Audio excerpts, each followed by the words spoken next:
How lovely. Let us begin. Off we go. The journey to the paintress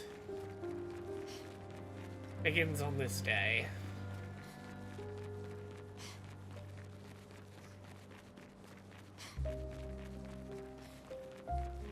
She looks pretty tall. From this perspective, it really does look like we're just going to be beating up her toes. Like, how am I going to get a good parry in at that height? Can you come down and fight me on my level? Perhaps? Can I get like a Megazord power up, please?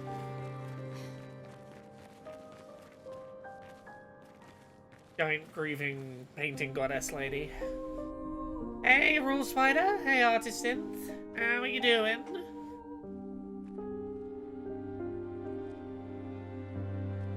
I am tired and anxiously preparing for some secretive work travel tomorrow. To go film a thing with film crews and such.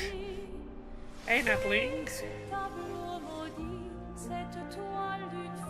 Because between 5 of us, we can take the paintress.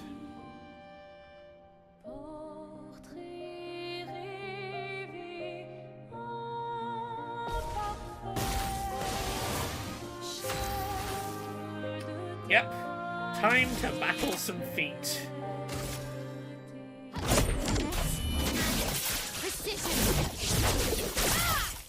Or not. Radiant attack. Let's offensive switch.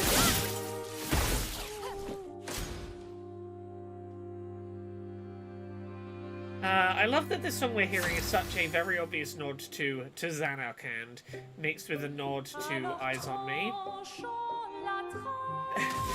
What's the possible feat? Ah. Okay. The paint just does not seem to react. This is unhelpful. We got the special sword. We're meant to destroy her now. Our attacks do nothing. I don't understand. The gradient attack should work. I mean, we didn't do any gradient attacks, to be fair. Wait, my L. We haven't built up enough gradient meter yet. I don't think this is...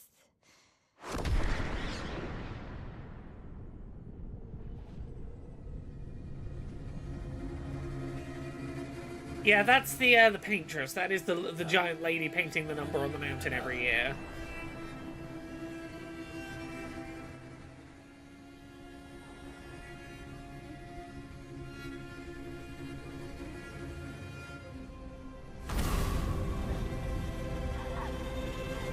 I'm seeing visions of her with no face. And all of us burning. Particularly our faces burning. Except for Verso.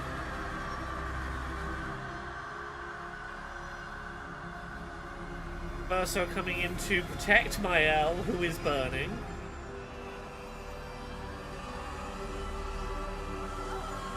I wonder what all this symbolism could mean. Specifically, it seems to be all the women burning. Just women burning.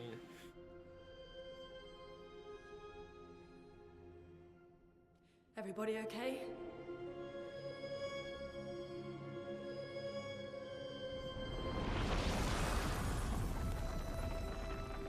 Ooh, interesting. Rule Spider says, Portrait rêvé, entre imparfait, while gaspillé are the intro verses to that song, which in French translate to dreamed portrait, imperfect painter / paintress, wasted canvas. I feel like if you speak French, this game tells you a lot that it doesn't perhaps tell the non-French speakers.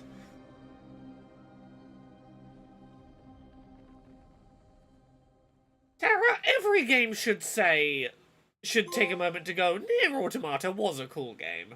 I think we all know that Nier Automata was a cool game.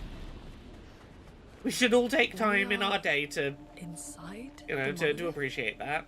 What was that thing? Why did it help us inside? Are you alright, Mael?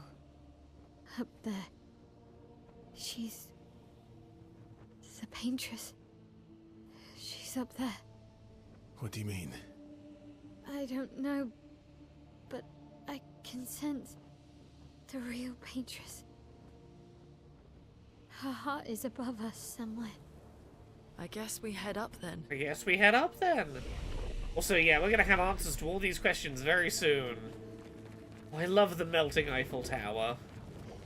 Hey, Death Tales. Yeah, we just gotta climb the non-Euclidean interior of the giant monolith. And then we go kill God. Very simple. Very simple. One trip through a slightly unreality environment. God is dead. Bish bash bosh. We saved the day. Oh, took me a second to remember what my start the fight button was. Yeah, Deathtail says tonight we kill the Paintress and can discuss a bunch of things as a consequence.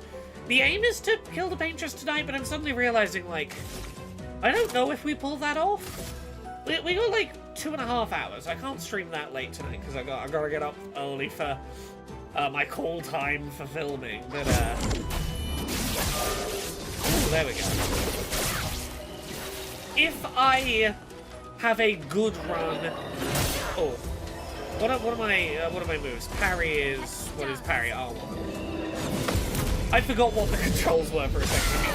I've been too busy playing Blueprints for a couple of days.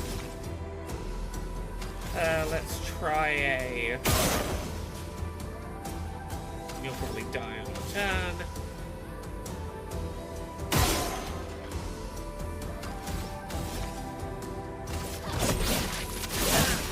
Go for the other one. Okay. Yeah, I reckon we can probably get to... I think we can pretty safely get to the Paintress tonight, and whether we can defeat the Paintress, that'll depend how much of a pro gamer I am, probably, you know. Ready to parry.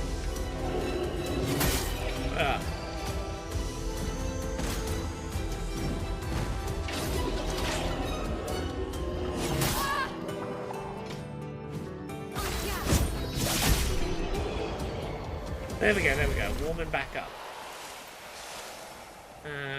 Are you an important item? Coloured Lumino. Yeah, long term you're going to be useful for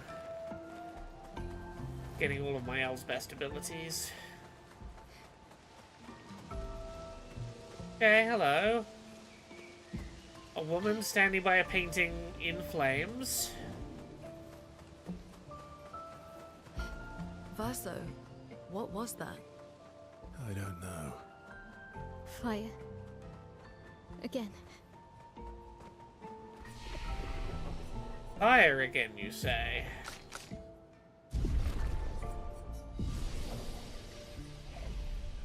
From 1888 to 1900, the Eiffel Tower was a bubblegum pink that quickly turned to peach colour. Bubblegum pink or peach would both be lovely colours for the Eiffel Tower. Give me a bright pink Eiffel Tower, please. Yeah, I know that, like, the final fight of Act 2 took me a little bit.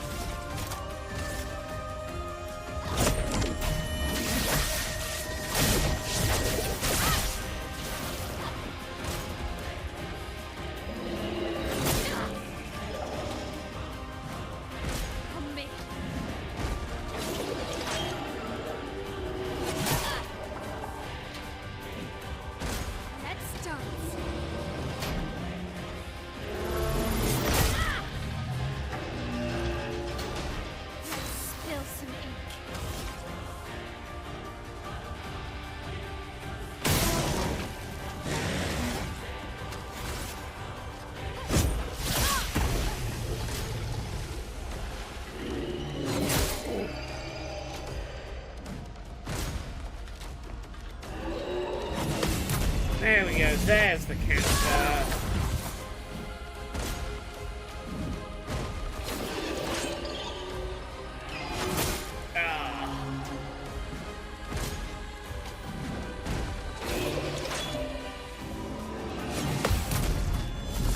Okay.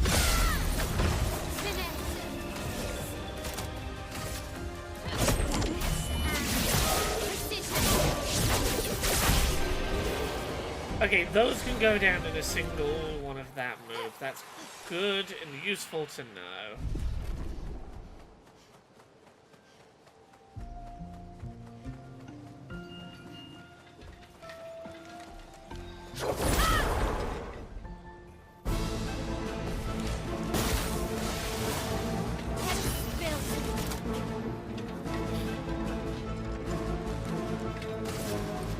I don't know if there's anything I could see that I think is necessarily going to top this year for me.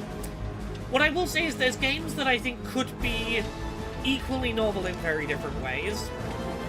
Metroid Prime 4 being the first, first-person shooter game that is half analog, half mouse is probably going to be a very interesting part of this year, for example. There's stuff I have my eyes on in that regard. Blueprints is impressing me a lot.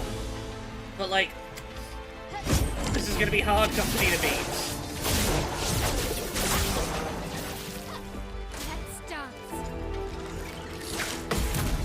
It does feel like this year has a very early, very high contender.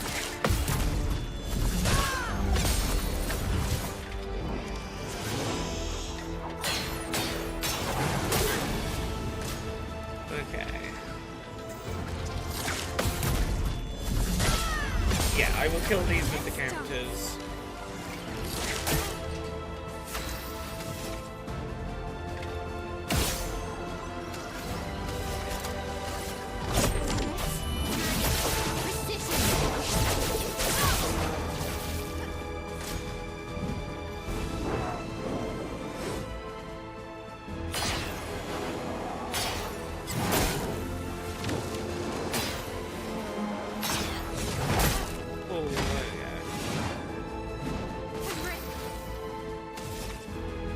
I don't know if they would necessarily be my individual game of the year, but we have been in a golden age for RPGs.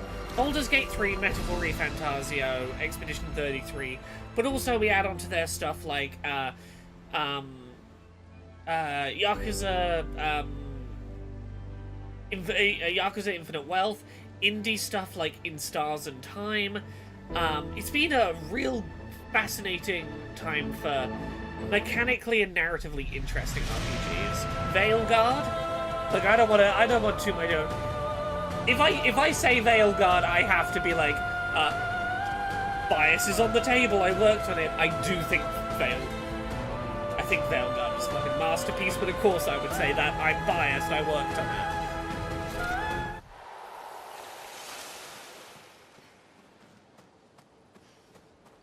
God.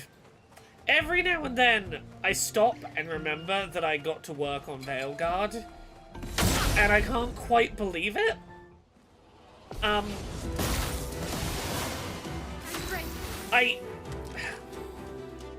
have a tiny little... I have some Veilguard items on my work desk. I have this tiny little Tosh. I have this tiny little Tosh that just sits on my desk that makes me very happy.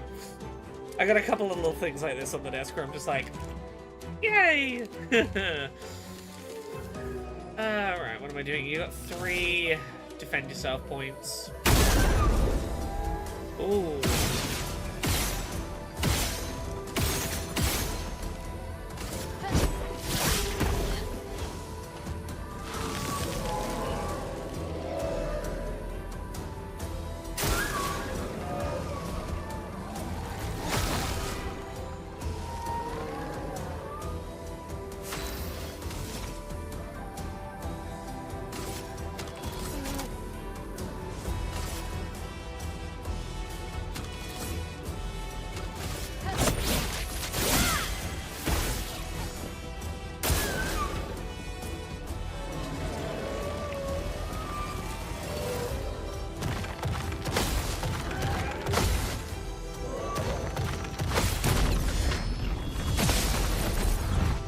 I'll say this, and I know, again, my biases, I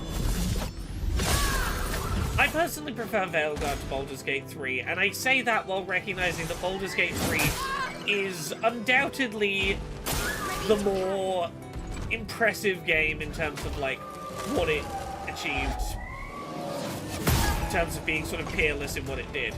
I say this just personally. Oh, sorry. I'm being attacked. I need to... What the fuck is going on? Okay. Yeah, I say this from a perspective of... I can respect the hell out of what Baldur's Gate 3 did, while not personally hugely enjoying playing it. I respect that in a way very similar to Disco Elysium, it very much elevated narrative choice, character building, and, like, choice of how to approach problems in a way that really mirrored D&D very well. I would rather play actual D&D than play Baldur's Gate. Like, Baldur's Gate to me is more bogged down than I want my video game to be, and not as open as I want my D&D adventure to be, because ultimately it has to be what it has to be. There isn't a human DM who can go, oh, this is becoming something we didn't anticipate. Sure, I will pivot. I'm going to rework some stuff before next week's session. My personal Baldur's Gate 3 feeling is it is by far the best that the video game industry has ever done in trying to encapsulate Dungeons & Dragons into a video game. I would rather play a video game that leans more video game or go play Dungeons & Dragons than I would play Baldur's Gate 3. And I say that thinking it is like a like solid 9, like a 9 out of 10 that is a masterpiece. But like, I know I am in the minority on this. It is just where I feel on it slightly. PAL Region Plays, no one has spoiled this for me. I completed it and saw the credits roll over the weekend on my personal save, purely because people were getting very close to spoiling me, so I went, fuck it, and I finished it. This game is pretty phenomenal. Oh, fuck, I forgot, I stopped to talk too long, and forgot that this thing had like a dozen shields on it.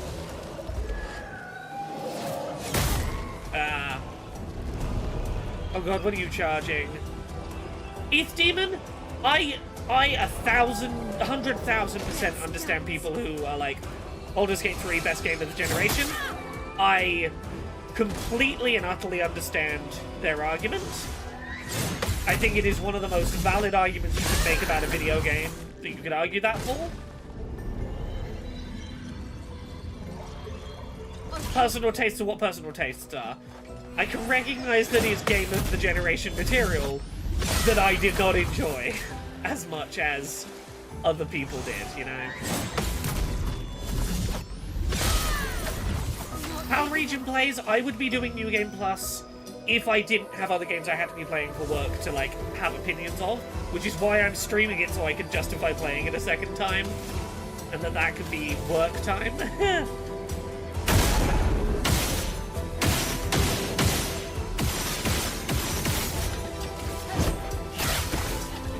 Okay, there we go.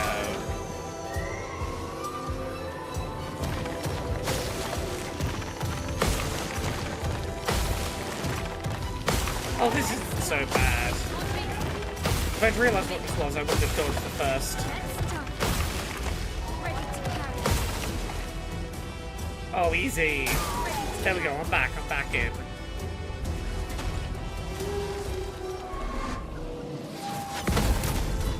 Yeah, Rule Spider, look, I 100% get the people who are like, what I want out of RPGs right now is Baldur's Gate 3, I don't want the BioWare style. And what I would say is, I don't know how much of that is because I have played D&D with the same group of people every week for, I think, 9 years now? And there are certain moments... And I think the thing is part of this for me, I don't want to, like, a Baldur's Gate 3 diversion quite too hard here. There are moments playing D&D where I've had a DM go, that's not rules as written, but fuck it, it's too good to say no to. that have completely changed the direction of a campaign. And to me, those are the really memorable, magical parts of D&D, where a DM will go, it's not rules as written, but fuck it, we're going. That's great, we're going with it. Those kind of moments of flexibility that a game like Baldur's Gate 3 just inherently cannot have. And I don't hold that against Baldur's Gate 3, and I understand, particularly for people who don't play, who aren't like 9 years into playing D&D regularly with one group who you really vibe your specific style of D&D with. You know, Baldur's Gate 3 is, here is an incredibly well-written Dungeons & Dragons campaign to explore, fucking go for it, is a fucking incredible achievement. That I'm like, I want something out of video game. When I'm playing D&D, I get something very specific out of that, and then when I come to play video games, I'm like, I'm looking for something that I can't get elsewhere. Does that make sense?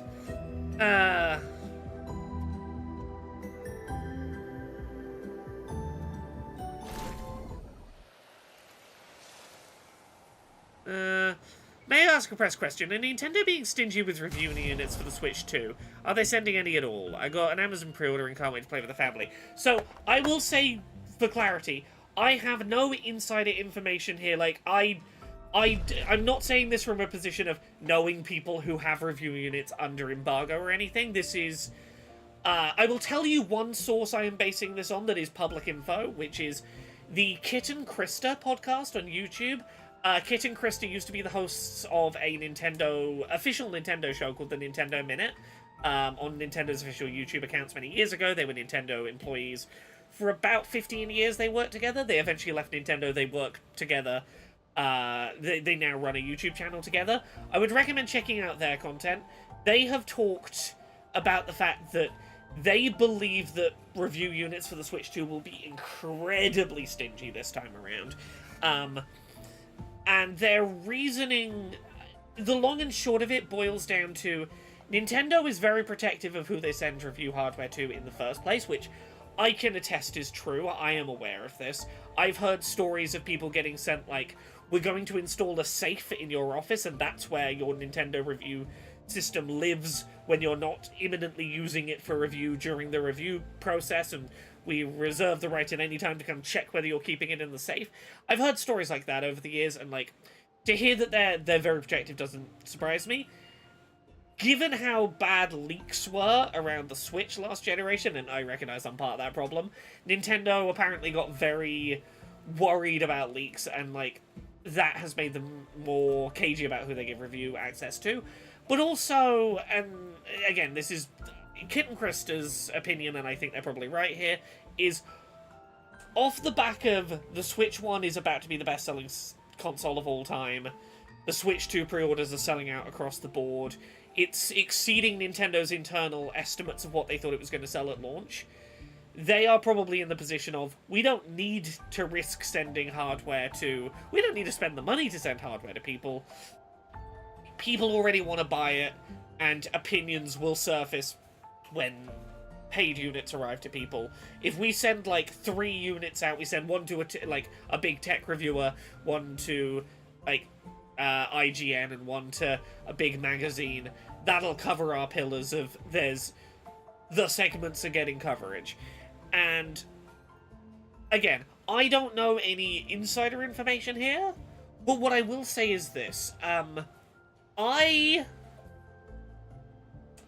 When the PS5 and the Xbox Series consoles were releasing back in 2020, it was very easy to get review access to those systems. Like, more than I've ever seen.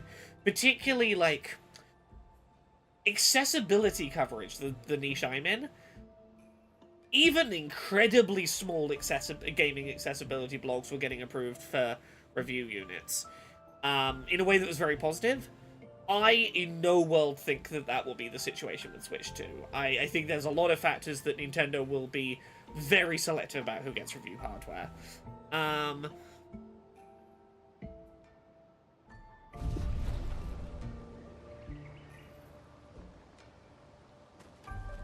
Was my name next to the word Tori? Oh, N-Tori. I see. Exactly the expert info I was looking for. I wonder what happens to all those demo units they had the public use across the world. Those demo units, I can tell you what will probably happen to those. Those will get repurposed and will end up being in-store demo units. So all of those units they've been using for like the public hands-on events at like traveling around the world, those will end up being placed into like Best Buy, come and try a Switch 2 that's like chained to the desk booths. You know the ones I mean? That's what they'll end up being used for. Where am I going? Am I going this way? Daddy Nintendo was also scared to fumble the bag. Let us remember Nintendo's releasing the follow-up to at least the second most sold console of all time. Yeah, that's part of it as well, is there's been a lot of like misinformed coverage of the Switch 2 of like claims that, oh, it's got to be connected to the internet 24/7, this, that, and the other. There's been a lot of like incorrect information floating around about it, and I think big part of it is Nintendo doesn't want to send like some YouTuber or review unit who says something incorrect based on a thing they heard on TikTok in their review, and then people go, oh, this review said regurgitated bit of incorrect information. Like, I think Nintendo is being really specific about. They want anyone they send review units to, who before launch can say, I have a review of the unit, I got it early, to be the kind of people who know enough to not regurgitate misinformation. Mm-hmm. Teaching her children to paint, huh?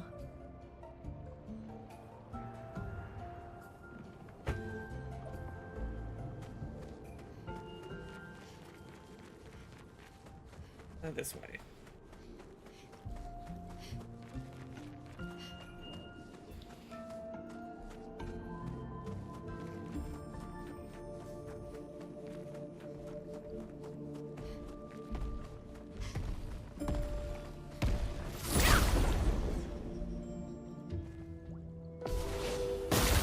Yeah, Power Region Plays, there's a bunch of stores that, like, as someone who's been following this, there's a bunch of stores that have been clearing shelf space inside their gaming sections that I think are very much designed for those demo units chained to the shelves in Dixon's style setups. That stuff is all coming. We are imminently on the heels of that bit of the marketing cycle.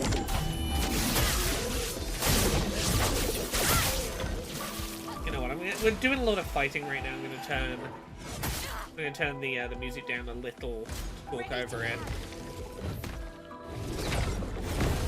There we go. So yeah, you know what? While we're here, I might as well, like, I can talk a little bit about, like, insight into where things are probably going at the moment with regards to Switch 2 stuff, because I know a lot of people have questions who aren't in the behind-the-scenes space like I am. What I would say to expect in terms of, like, the rollout of the next few weeks is... Oh, can we give me a sec?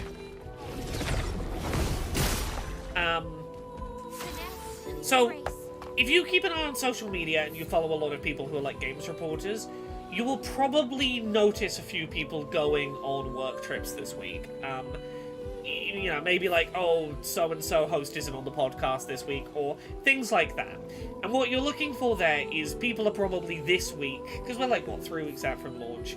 This week, there are probably people flying to Nintendo's offices or traveling to Nintendo's offices to go hands-on with the Switch 2 ahead of review. For, like, more in-depth previews that aren't like, you're playing the one demo. Let me turn this down a little more again. Going hands-on for the kind of demos where it's like, oh, you can actually play around with the UI, you can play Mario that's not just do a Grand Prix and you're locked into that. Those kind of demos. Press won't be taking their Switch 2s home from that event. Those are set up mainly because, like, Nintendo, when they're doing big launches like this, likes to do controlled events at their offices where they can sort of, like... Part of it's about trying to, like, prep people on messaging, but part of it is any multiplayer features, they want people to have hands-on time, like, doing local multiplayer. So for, like, Mario World, they want to get press at Nintendo's offices so they can play local multiplayer together. So that, like, they've got someone to try the cameras showing your faces in Mario Party function. I would guess part of that would be experiencing game chat, because there's a good chance that, like, Nintendo's game chat servers aren't actually online yet. So if they sent press home with review units this week, they wouldn't be able to test game chat because the servers aren't live, but you can probably do it on Nintendo servers at their offices. Test game chat, see what your game chat impressions are. Then, press comes home. Next week, like early next week, I would be expecting like the big outlets to start getting their review units for Switch 2. This is like your IGNs, your Forbes, maybe some big tech review sites. Definitely not YouTubers at that point. And like, I would say like mid next week, you would probably expect to see like first unboxing videos from big sites like IGN. And then maybe 4 to 5 days before launch, I think, like right at the end of this month, like just before we go into June, is when you'll see reviews drop. Nintendo's has a very specific thing of like 3 weeks early, come to play in a controlled space in our offices. 2 weeks, get your thing, you can unbox it. Like less than 1 week, do your review.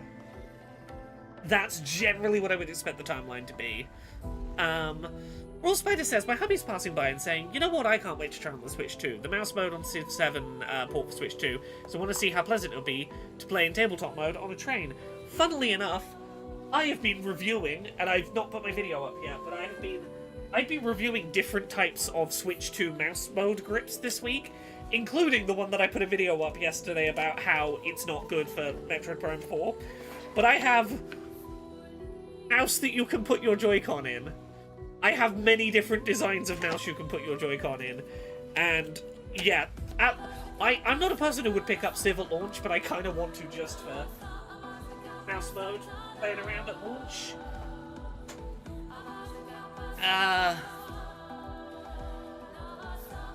What about Civ 7 on the Switch 2? Will the mouse mode feel good on Civ 7 session? So, I can answer that a little bit for you, hubby.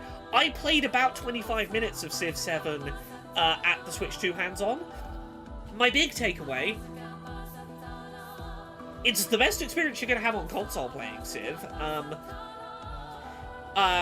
The analog stick basically functions as a scroll wheel for scrolling in and out your mouse.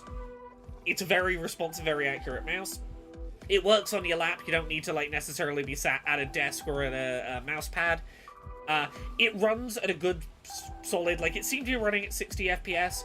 Like, it's not going to look quite as crisp necessarily as playing it on PC, but like, honestly, it is the closest to a PC experience you're going to get on a handheld. If you want to be playing Civ on the train in tabletop mode, on like a little train table, you'd have a great time. It's a very good port of Civ.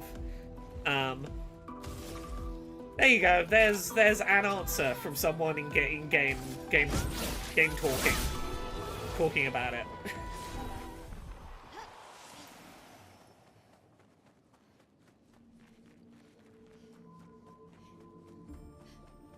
I wonder if the Switch 2 will allow native streaming direct to Twitch/YouTube as per the other consoles. I think if they were going to allow that, they'd have talked about it. I think it would be really sensible for them to do, particularly considering they have a green screen, like an auto green screener, and are selling a camera peripheral, and clearly have game streaming output codecs as a thing on the system. Like, all of the stuff is in place. It feels like it would be really sensible, but I think it would have been a bullet point in there. That bit of the Switch 2 Direct where it was like, 120 FPS mode, double the resolution, it's got mouse controls. Like, the bullet point section, like 10 minutes into the Switch 2 Direct, that's where they would have mentioned it, I think. Have I used a different hair color, or is it just an artifact of the video? I re-dyed my hair at the weekend because I'm filming tomorrow. It takes a lot of upkeep to keep it this bright. It fades and fades and fades, and then eventually I'll top it back up and it'll get bright again. You've caught it on one of the brighter cycles. Okay, let me put the game music back up a bit. There we go.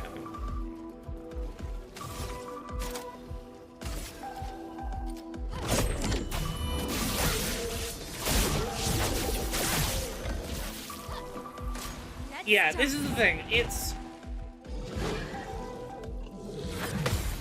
I really struggle with, like, the sensory experience of having, like, multiple hours of there being poop on my hair. So I'm not good at keeping it as topped up as I maybe should be. But when I have, like... This month, I've got, like, the filming project tomorrow. I've got a film on camera for the AA Summer Showcase. Anything where it's like, I know I'm going to be on video or, like, taking photographs that are going to be used for professional stuff, I'm like, let's make sure I get the blue suitably blued again. Let's... Oh, I forgot about, yeah, Pierce.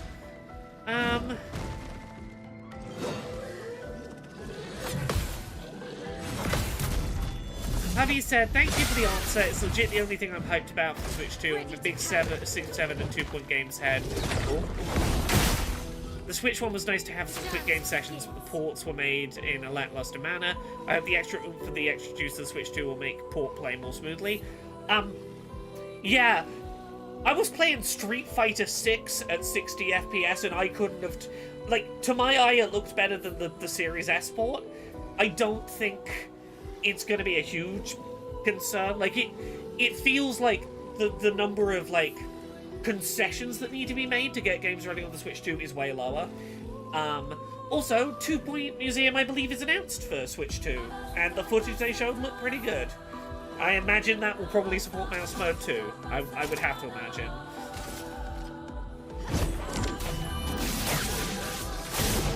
There we go. Oh, I know my fabulousness is not dependent on the blue, but I like to be bright and vibrant when I can. It's just finding the time and energy. That's the other thing, is I gotta take like half a day off to get the hair blue. I got shit to be doing.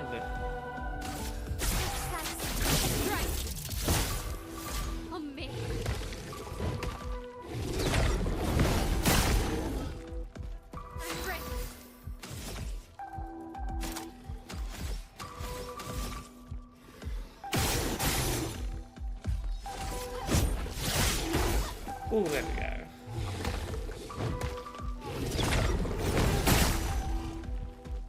Nearly got him.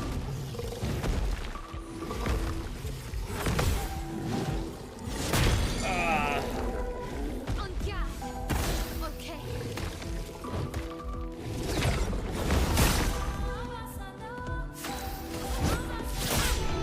There we go.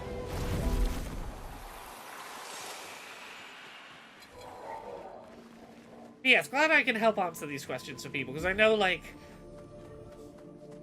how console launches and stuff are handled is, like, a weirdly mysterious thing if you're not in the know. Like, some of this, like, my main experience with this is, like, I can talk about what the Xbox and PlayStation launches were like in this regard, because both of those I got ahead of launch for review. I think I had both of them somewhere between 2 and 3 weeks ahead of release, which is why, like, right around now is when, like, press getting their hands on it time is going to start filtering out.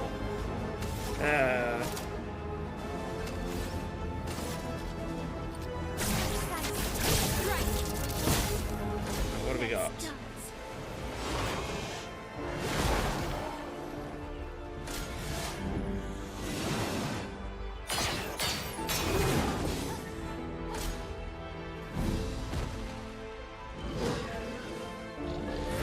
Oh yeah, that is weird. This is the first console launch in the UK where game is essentially dead. Okay. Yeah, you're attacking twice in a row because you have rage, I see. There we go, gotcha!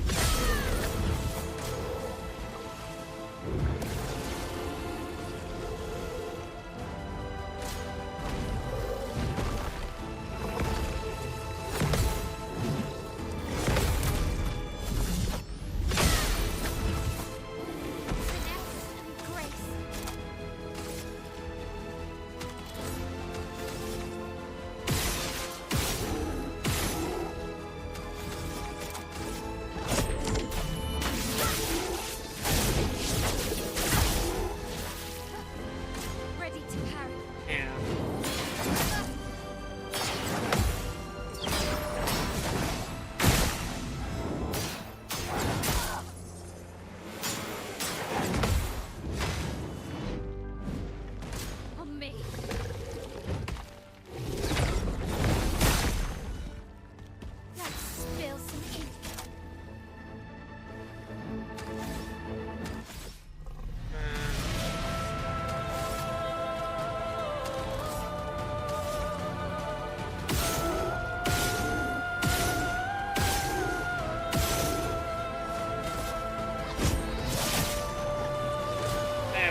music in this game is incredible, right?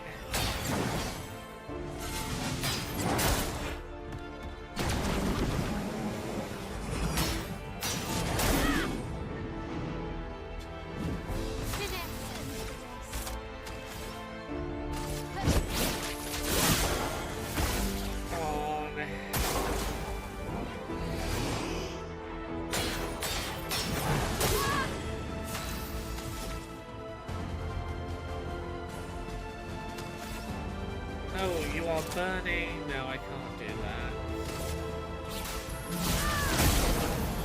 Okay, yeah, let's just go burn build for the second.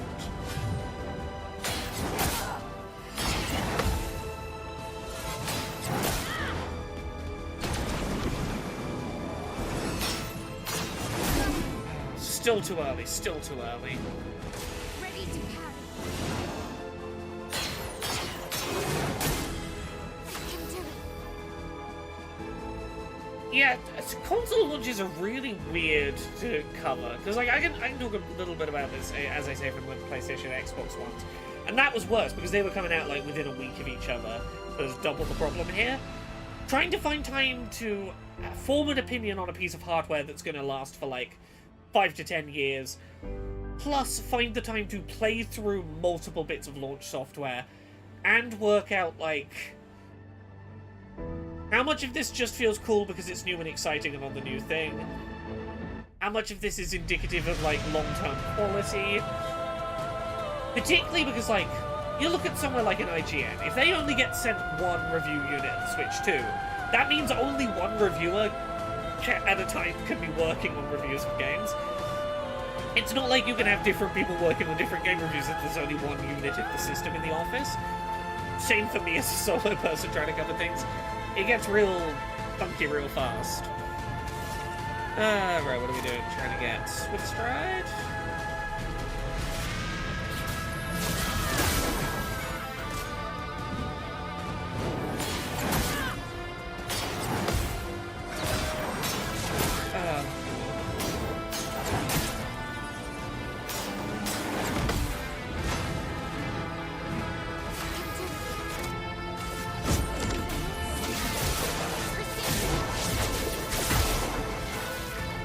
Should have healed.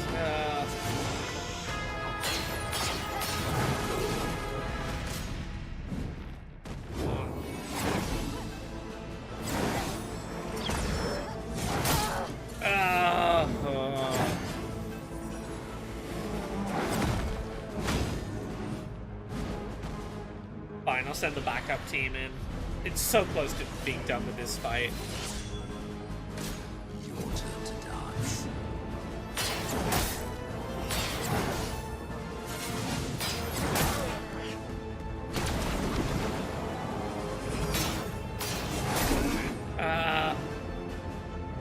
Okay.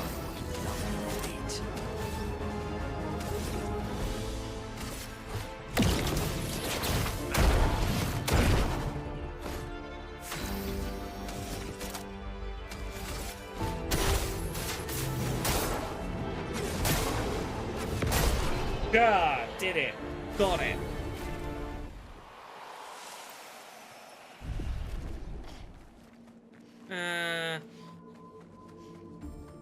I'm hoping that when I get a Switch 2, my mum can use my Switch 1.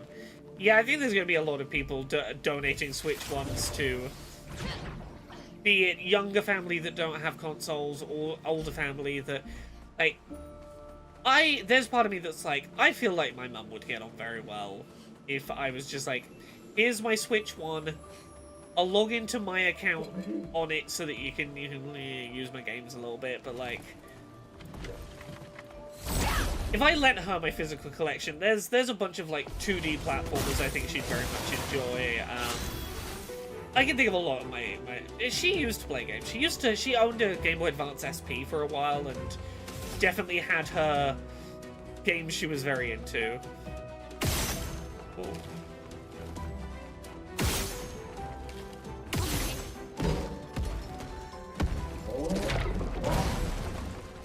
Okay. Gonna reveal that arm for me.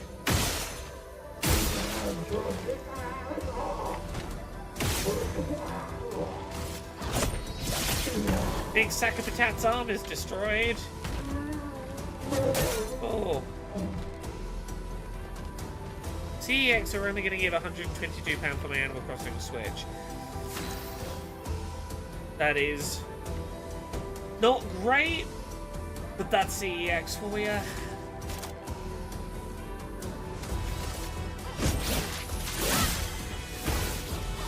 Ready to parry.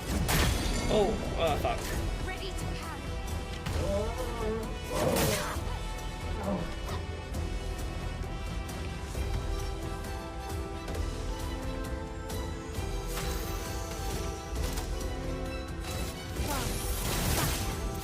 Ready to parry. Got him. Got him, got him.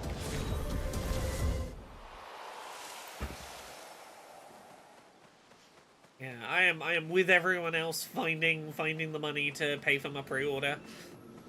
I think Nintendo took the money. I think they sent the email a couple of days ago, but I think it was today they took the money from the Switch 2, and I'm like, oh, goodbye, having money. I'll miss you.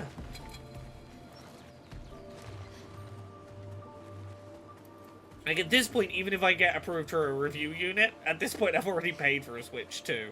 It'd be like, it'd be nice to have one early for coverage purposes, but also Nintendo's got my money at this point. I'll never forget when Laura got the PS4 Slim when Sony categorically denied its existence. Wasn't that from CEX? No, that was not from CEX.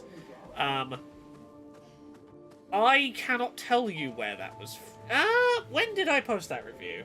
As the statute of limitations passed. I probably won't tell you regardless, because look, me and Sony are on decent terms at this point, but I don't want to dob in, you know, where when I want to just check when that was though. PS4 Slim early review.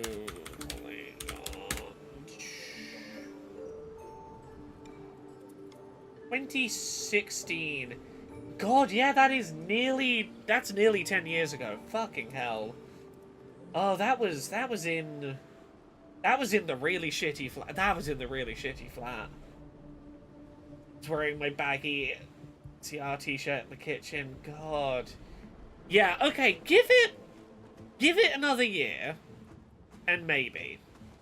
Once it's been a decade, once it's gone past the 10-year mark, I can maybe, with a little more safety and with permission, because at the 10-year mark, legally there's very little that can be done.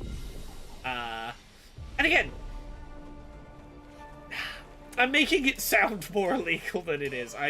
I'm being abundantly cautious, given that I had my hands on an unreleased piece of hardware. I need to find a better way to say what I'm trying to say here, which is, Nice. There we go. I'll tell you this.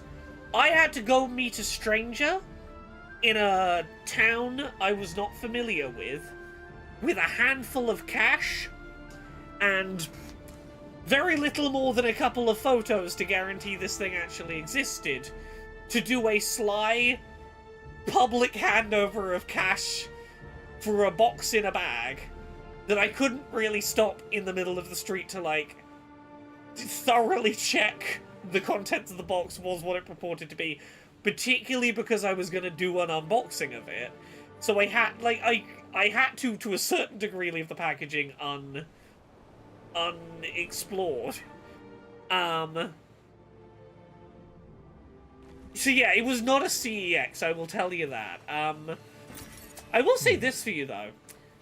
You know, there are times where I've reviewed Switch games early, and I've talked about, like, hey, you know, sometimes they fall off the back of a bus early. I'll tell you this is not usually how it's done, but at least one of those times this generation where I reviewed a Switch 1 game, like, a week early, it's because I, a week before game releases, will check for that game's name in the CEX website and be like, notify me if stock comes up of it.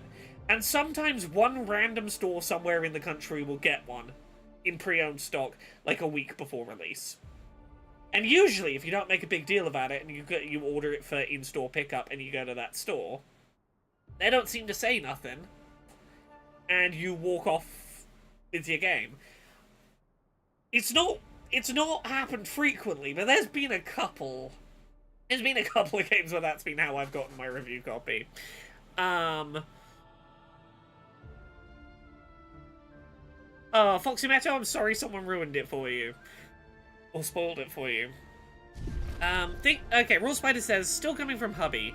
Still thinking on mouse mode, am I the only one who would want the whole Myst Quintelogy to be remade for the Switch 2, and other point-and-click games to be made intentionally portable thanks to the Switch 2? Myst I've definitely thought about. Point-and-click adventures, I really think the Switch 2 is going to be the home of console point-and-click adventure games. Anyone who's doing a Kickstarter for a point-and-click adventure game, anyone who's making a point-and-click adventure game for PC and wants to port it to a console, the Switch is going to be such a fucking no-brainer of a home console to port your point-and-click to. Portable mode, touchscreen. Handheld mode, mouse. Like, obvious.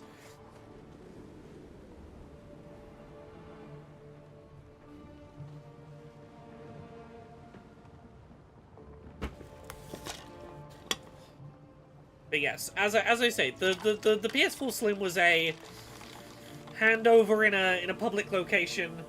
Hope it's all above board. A few of my Switch 2 games that I got early were like that. Tears of the Kingdom, which I had like about a week early. That was one where I met someone in a train station. I met them on the platform of the train station. They handed me the copy, I had my Switch with me, I put the cartridge in, checked that the game booted and was what it purported to be, handed them the money, and got back on the train. Like, I've had a few where I've bought games early where it's just meet a guy in a train station.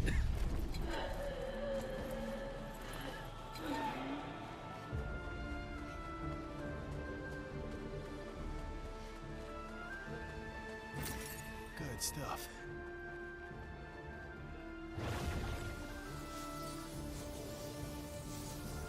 I never feel like more of a spy than when I am doing weird secret meetings for early game copies.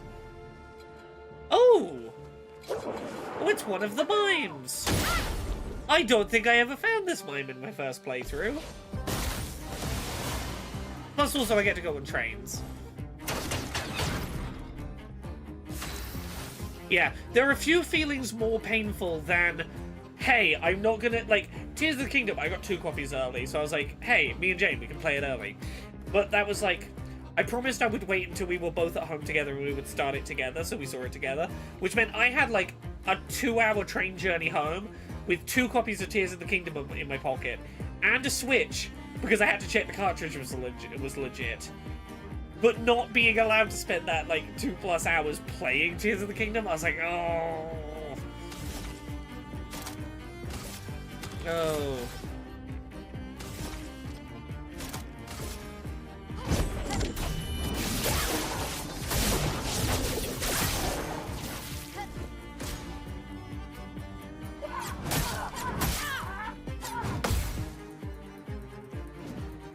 On me.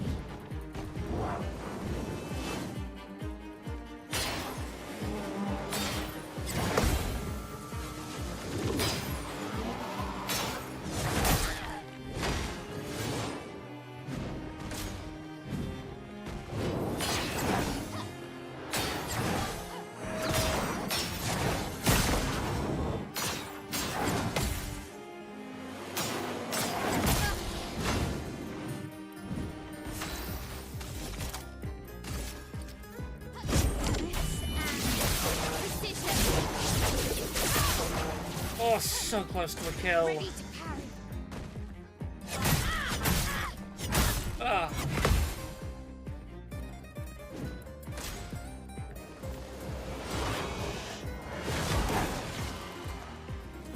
Okay.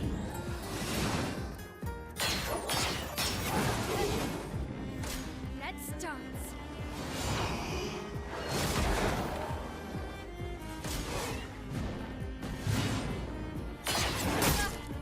Attention, players, no worries. I'm glad I was able to give you some interesting info.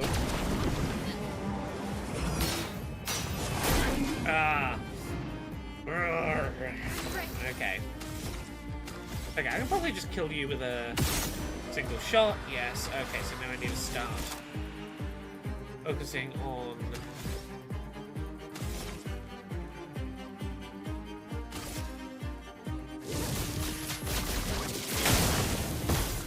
Okay, the burn is on you.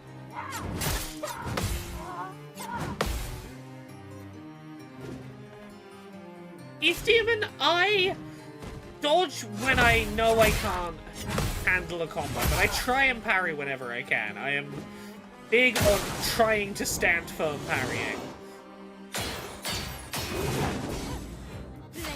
Where I can. Okay, oh, silenced. I can't use my fucking thing. Okay. Well, I guess I shoot you a bunch.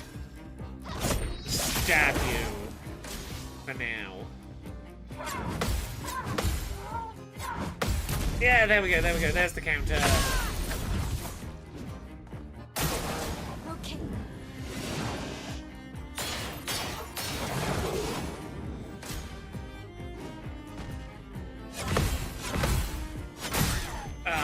So close, so close. I need a heal on my turn. Let's dance.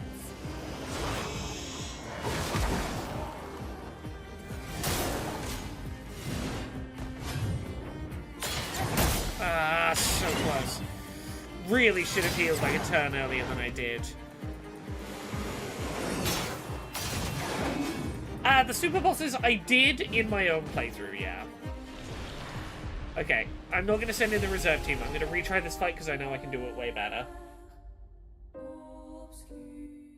Please, like, restart me in this room. That'd be nice. Yeah, okay.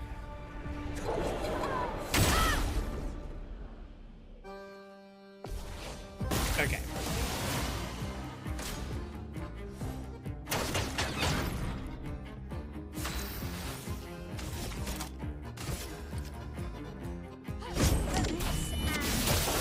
It's mine time.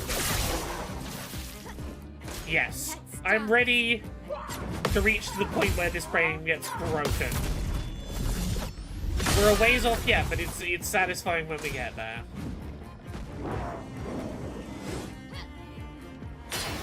Actually, we're not that far off being able to break it.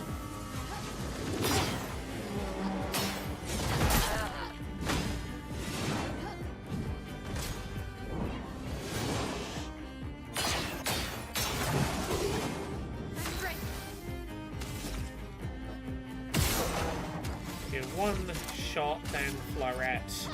I think this time we'll kill on the second. Yeah, on the second flurry, because I remember to do the shot first. Oh, so close to getting the whole hammer combo.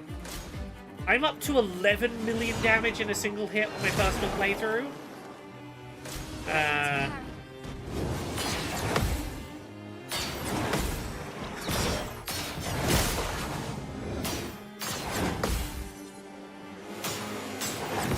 Oh, there we go, there we go. Full counter. And that meant I could stay in Virtuoso stance.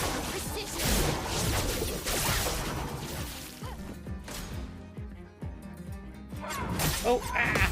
Hey, strawberry system! Oh! Yeah, it's... There we go, there we go. Got the hammer combo.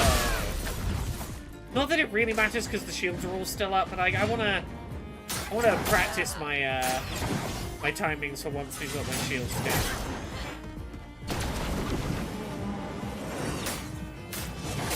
down. Still, it's so late, the timing on that response. Okay, so I want to...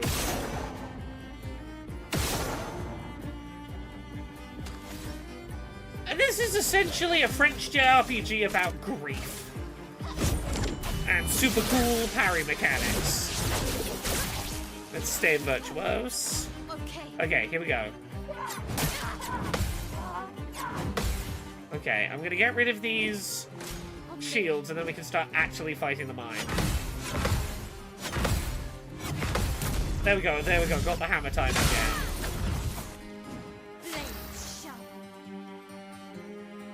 We're gonna do 1, 2, 3. Radiant attack. No, because this will knock me out of Virtuo's stance.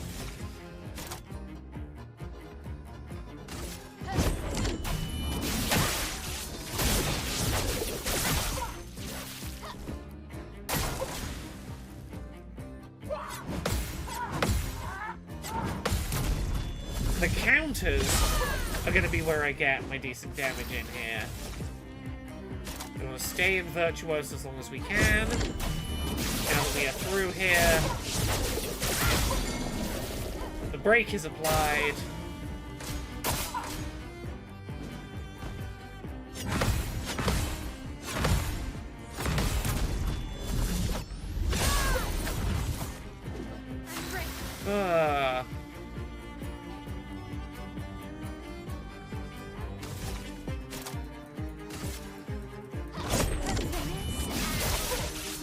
There we go. We broke, which means that the defensive wall is down. Okay.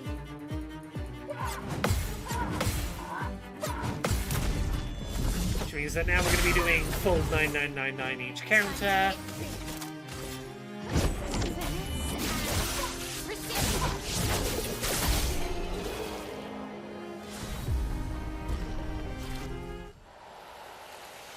Okay, whose outfit did we get? Oh, it was hair. I assumed it was going to be another baguette outfit. Ah, oh well. Yeah, so here's the thing. I've turned off the battle music and heard the swoosh sound. I know what the sound is. Problem is, I'm autistic. All sensory input goes into my brain as the same priority. I'm not good at, like, filtering out things I'm supposed to be ignoring and instead focusing on other things. Sensory is all just sort of one level that comes in. And as a result, I'm not great at ignore the music, hear the cue, respond to the cue. It's a thing I struggle with. Makes the relying on the cue in this game tricky to do.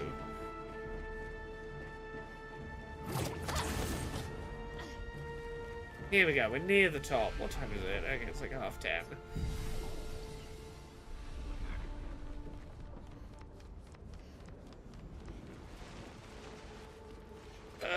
Oh.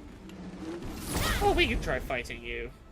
I want to just get that last little bit of leveling before we do the Paintress, because this is the last place where, like, being at damage cap's going to be really important. Yeah.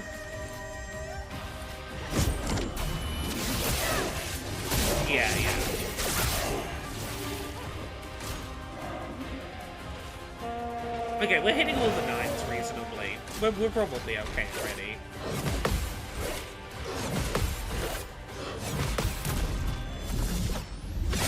Yeah, the characters are all on 9s.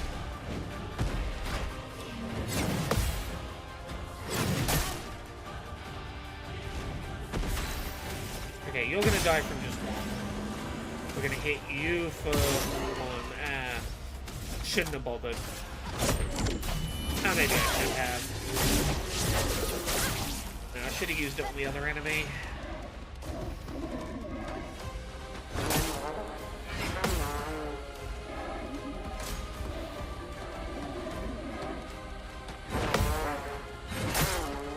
Stupid trumpet.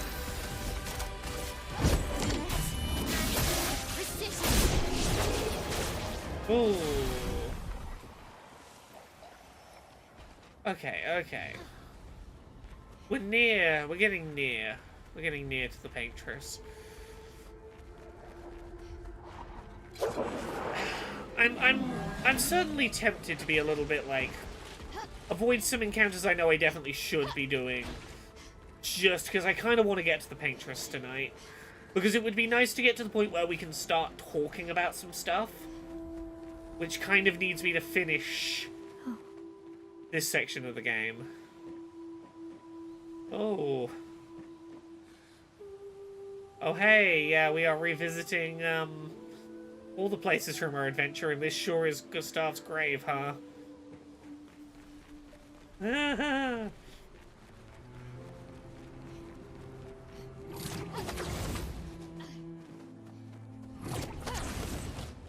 Virtuous stances Mael at each counter. Ooh, interesting. Interesting.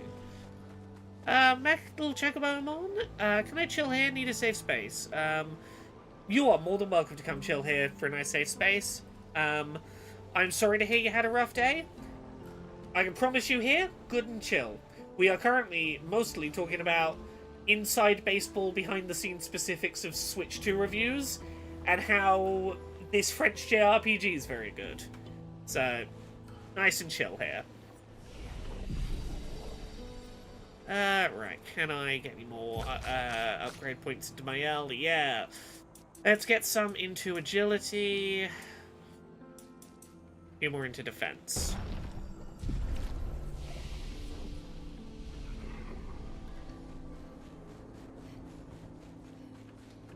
God, I love this whole section of the game as a quick reminder tour of everywhere you've been, but through this unreality lens of space falling apart. These are memories. How do you know that? The chroma here. I can read it.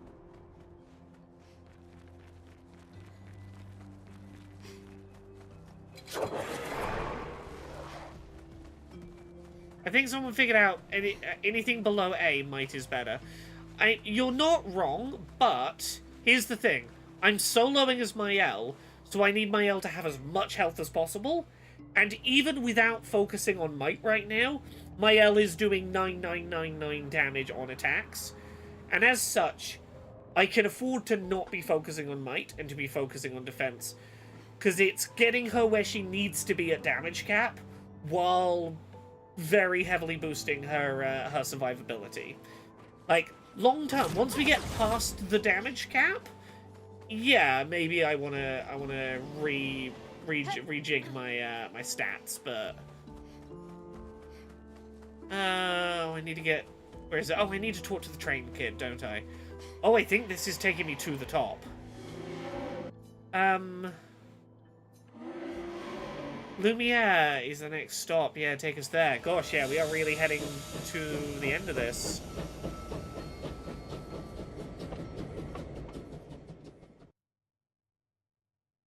Oh, I'm sure people will be adding each other on Switch 2 here. If this is anything like when the Switch 1 came out, I will be doing a stream on launch day for the Switch 2, and I will have my friend code on stream on launch day. And I guarantee by about day 2 or 3 of the Switch 2 existing, my entire friends list will be full. And I'll be like, cool, there you go. Occasionally someone will get booted so I can add an actual IRL friend to my friend list. Although I say that, if the friend list isn't any bigger between Switch 1 and Switch 2, I might already be full. Maybe I get rid of a bunch of people I don't know off the friends list in time for Switch 2 so it can get refilled back up to full on launch day.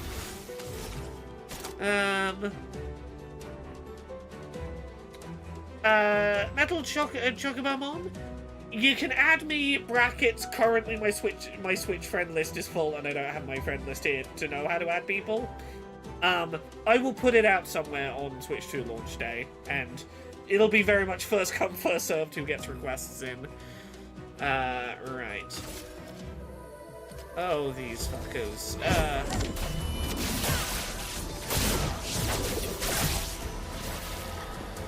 Ready to carry.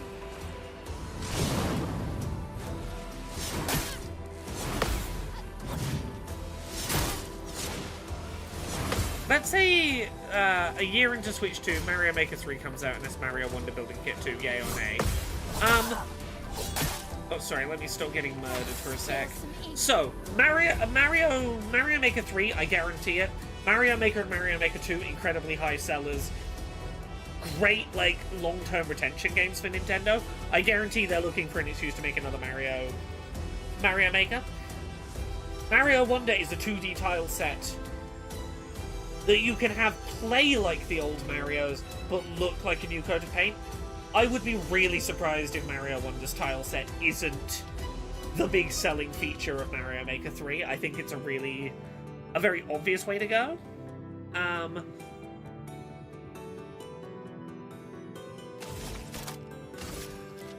ETH Demon, I'm pretty certain that the Yakuza 0 Deluxe stuff will get sold as some kind of upgrade kit for the other platforms. It won't be a Switch exclusive forever, but my gut says 6 months.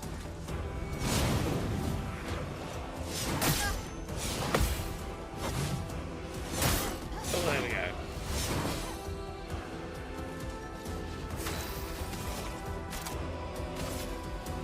I mean, Foxy Meadow, here's the secret. They can already brick your Gen 1 Switch if you mod it. They won't officially say that they do, but they do.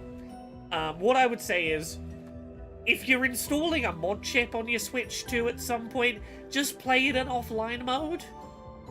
Like, don't connect to the internet if you are doing illegal shit with your Switch 2. The same as I would have given that advice if you were doing illegal shit with your Switch 1. Just don't connect to the internet and you'll be fine.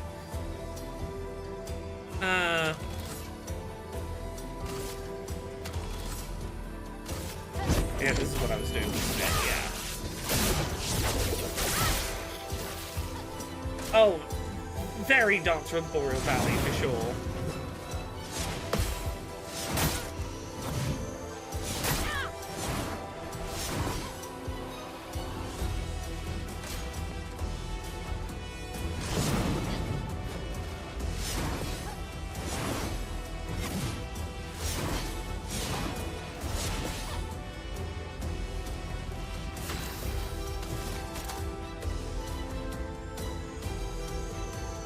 Oh, would you like it? Oh, 1,000% I would like it.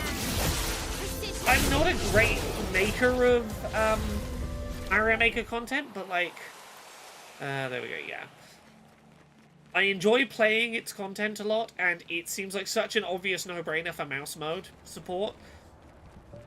Like, it is one of those games that's like, yeah, of course you would do that. It's one of the perfect excuses to use the mouse. I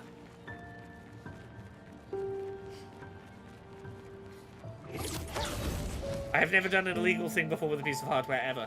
Neither have I. Neither have I.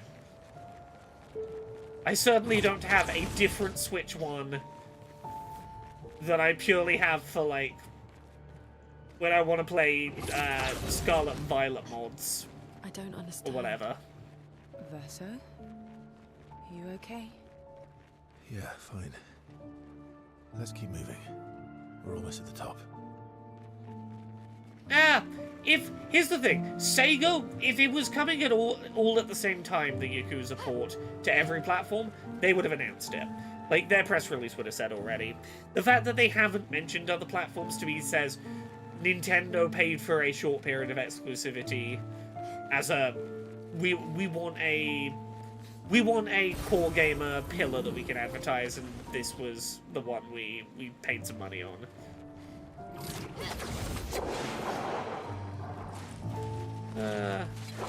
Run around, can't be arsed with you right now, because we are so close to...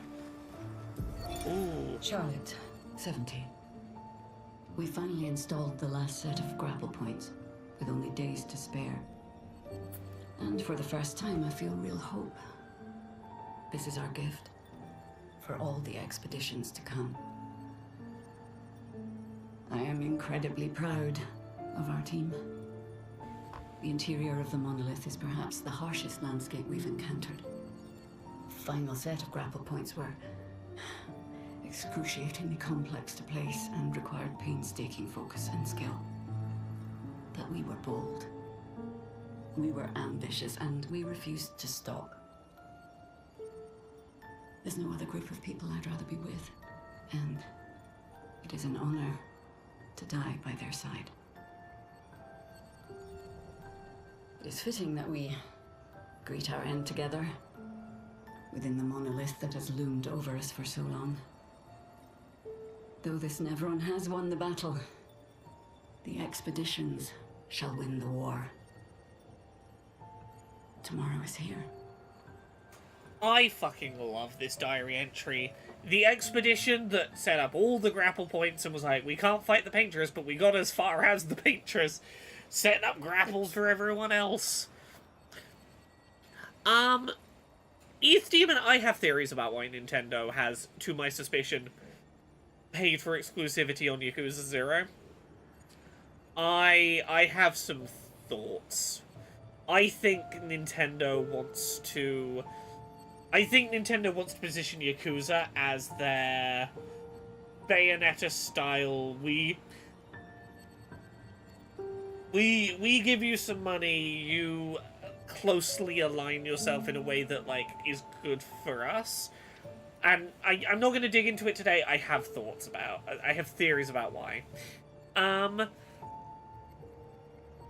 ETH Demon says the clip or scene they showed of Yakuza 0 on Switch 2 ain't great, to be honest. Having played Yakuza 0 at the Switch 2 hands-on, it looks and runs way better than the Switch 2 Direct footage made it look. Same for a bunch of the games that were in that Direct. I think there's a really weird issue where games were... A lot of those trailers... Nintendo took unlocked frame rate capture and put it into a 30 FPS container in a way that caused frame pacing issues, is my suspicion. Because there is, like, frame pacing issues that are not present in the demo builds of those games. And I've been fascinated by those visual issues in the Switch 2 Direct. That, like, I've captured footage of Switch 2 games and looked at the footage and gone, this looks way better than it did in the Direct. What is up with that? I think Nintendo bungled handling some of that footage. Oh, the English VA?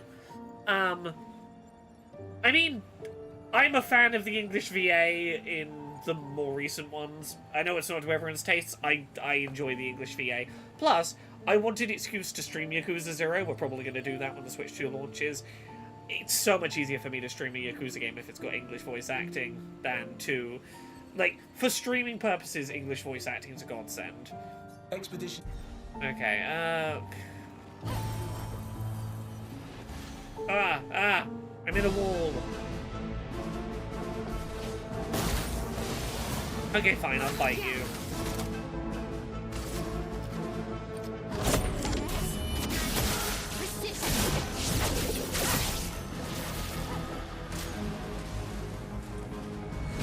I don't know what scene it was specifically you're referring to. Having played some of it in English, I thought what I saw in the English VA was good. I don't know the specific scene that you've seen.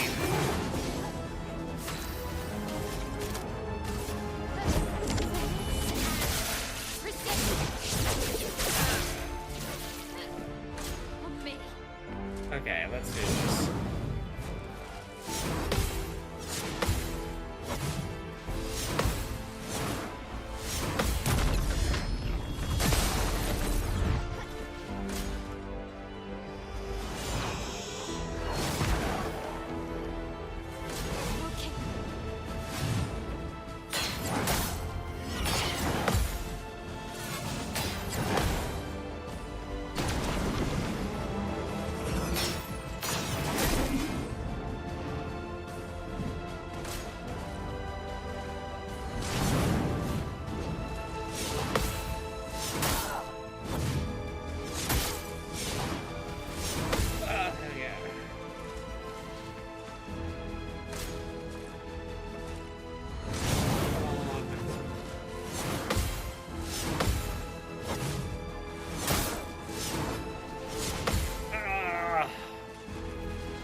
There we go. Radiant counter. Finally, this stupid enemy.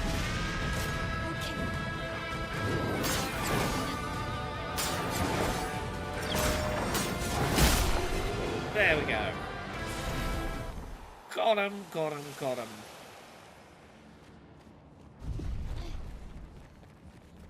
I've got to remember 1, 2, 3 on the gradient counter.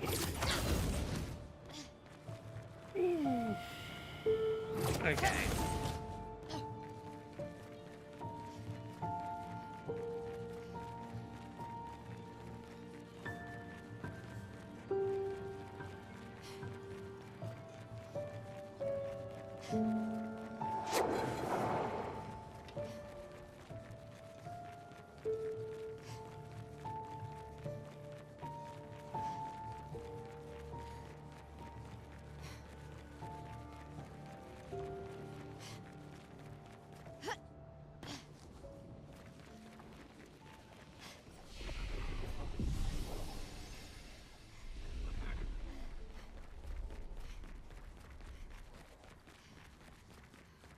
Oh, is this it? I think we're at the top. Can I beat these bosses tonight on stream so that we can progress the plot? How good at gaming do I feel tonight is the question, I guess.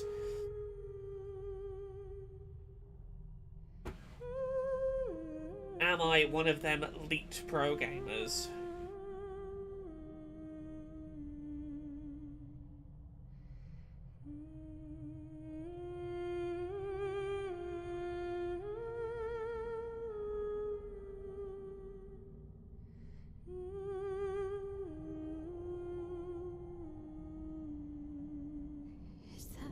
Well, hey, Kingdom Hearts 4 fans? Latest rumor is that Kingdom Hearts 4 is not due until 2027-2028. So, a little ways to go, apparently.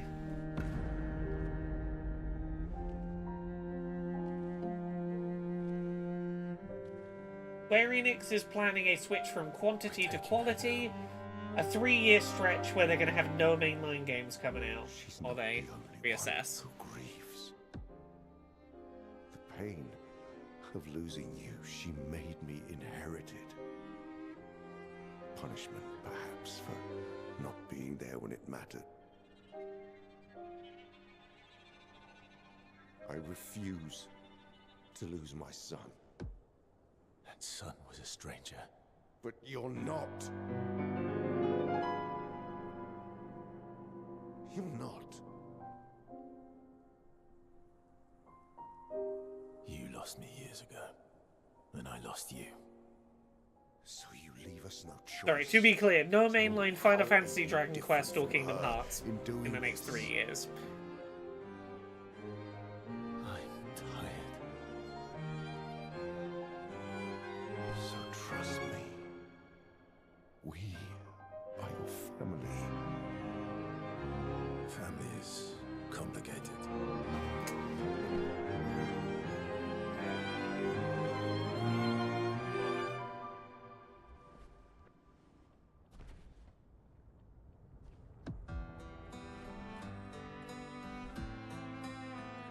If saving you means losing you, then so be it.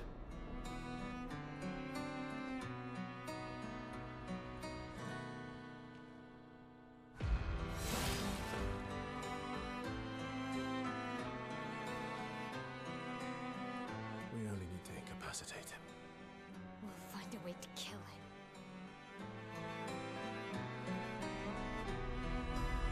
Here we go, gang. First up, before we can kill the Paintress, we gotta kill Renoir.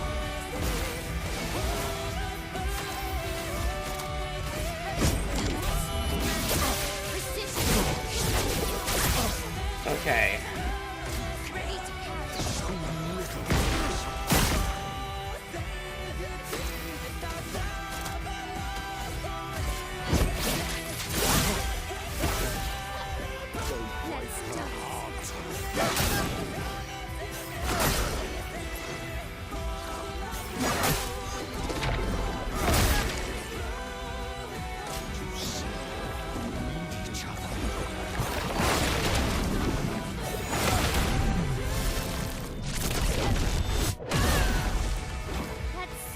This might be one of my favorite bits of music in the whole game. This fucking tune.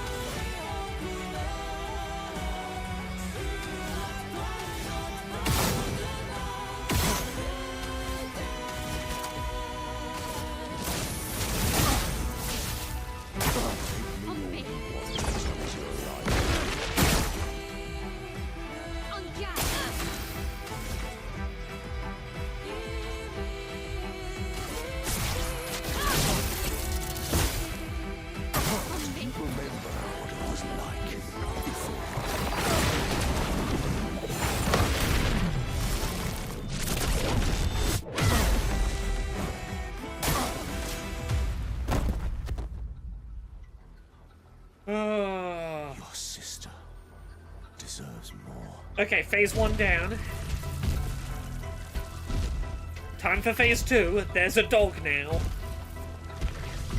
Or a cat. It's a big lightning lion.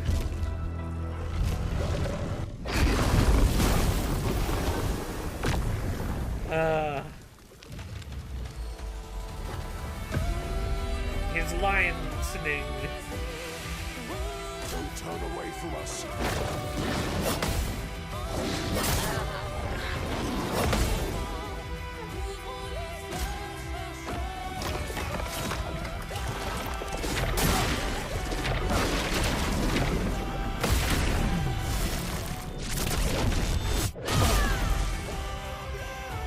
Ready to power.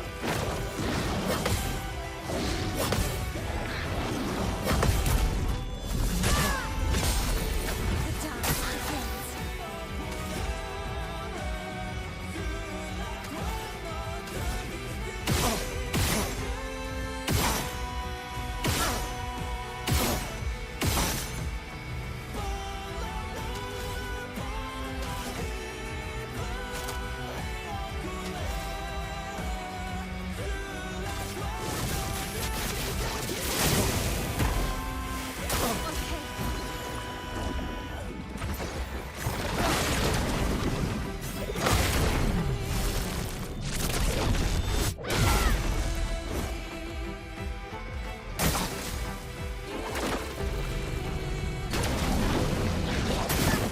Okay, yeah, that's the pacing. On me.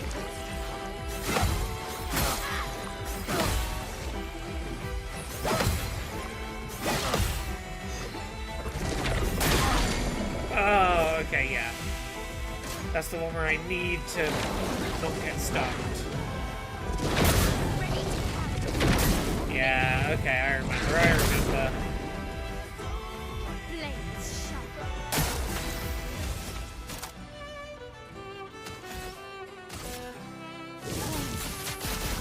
On me.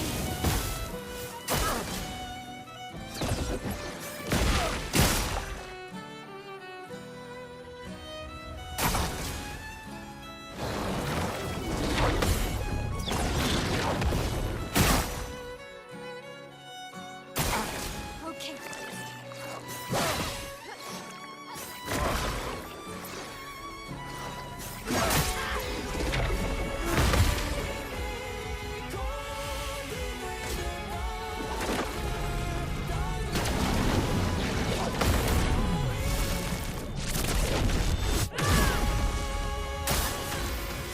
Now I can get you in Swift Ride.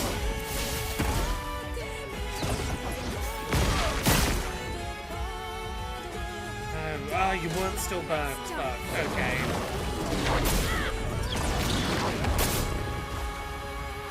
Okay.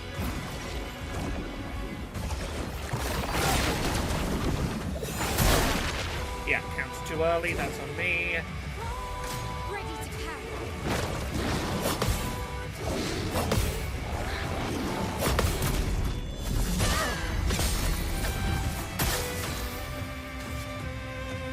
Okay, now we revived him. No, not revived him. Healing him. Oh. Did that not heal me? Why did that not heal me? What happened there? Or did I accidentally use the fucking MP one? Let's dance.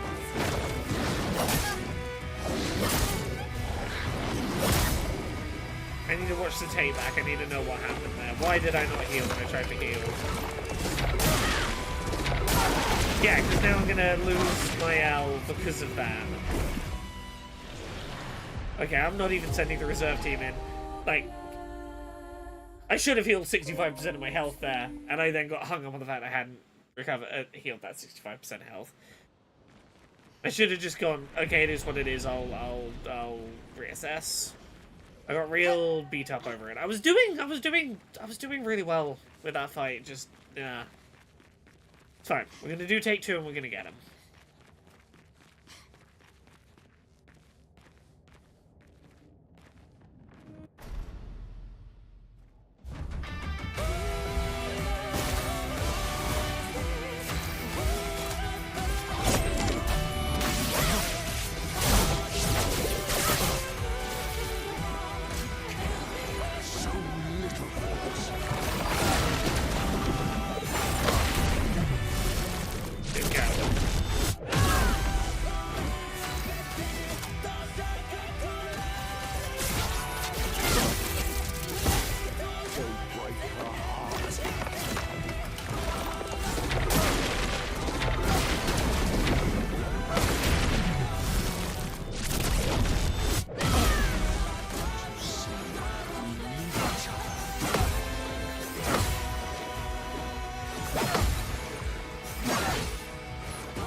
Fucking parry button. That's on the...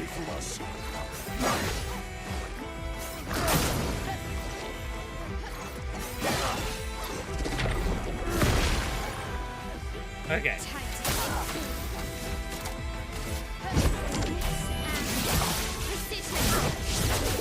Okay, we're going into phase 2 in Virtuoso stance. That's what I needed. That puts us off on a way better footing for phase 2.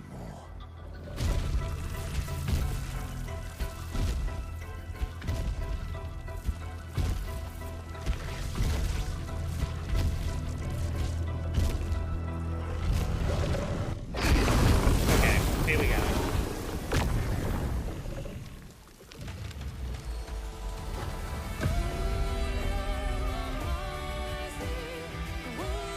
Ready to parry.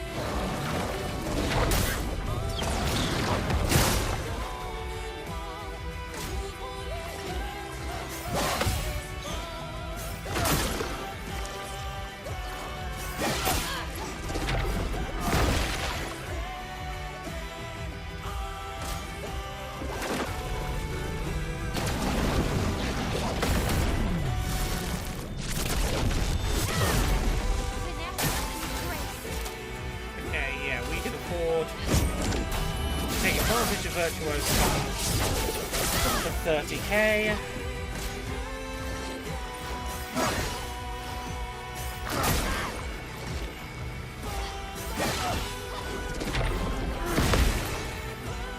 There we go.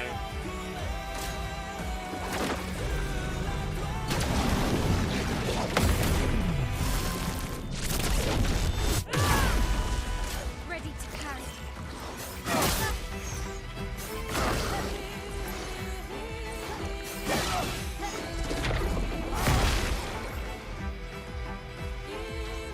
Okay, we're still in Virtuose.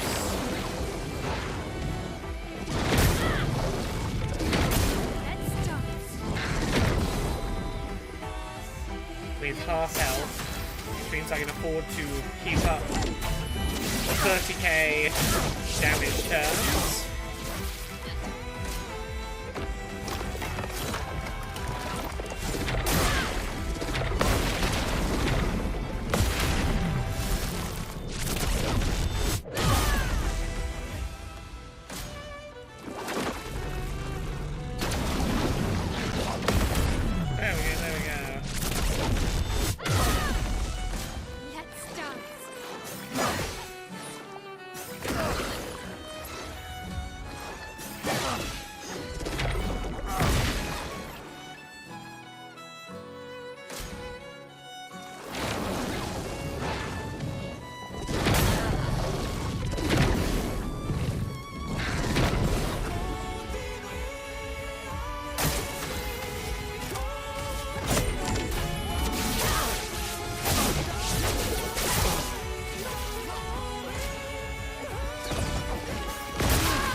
silenced, which isn't great because that is going to break my Virtuoso streak.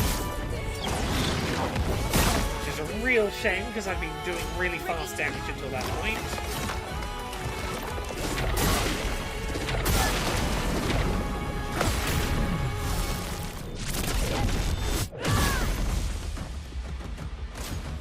Okay.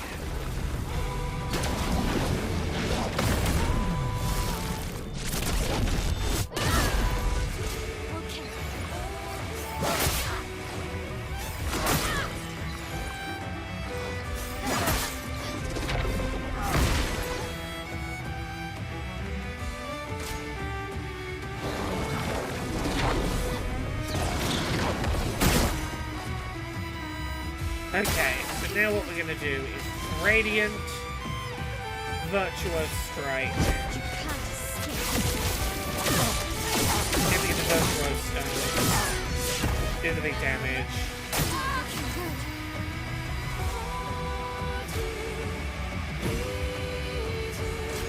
Oh. Oh, I put a tint on myself where I can't heal myself. Fuck, that's what I did.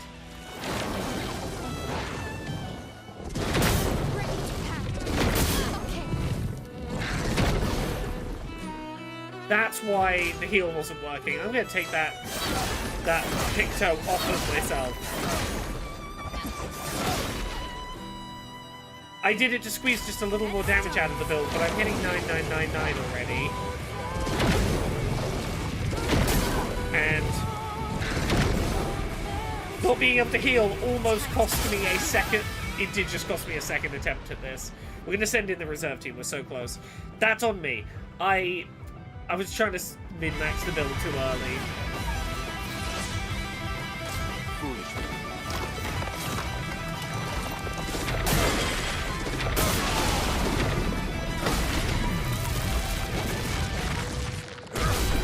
There we go. Literally one special counter. Oh, there we go. 100% revive with 100% HP once per battle. That'll probably do it.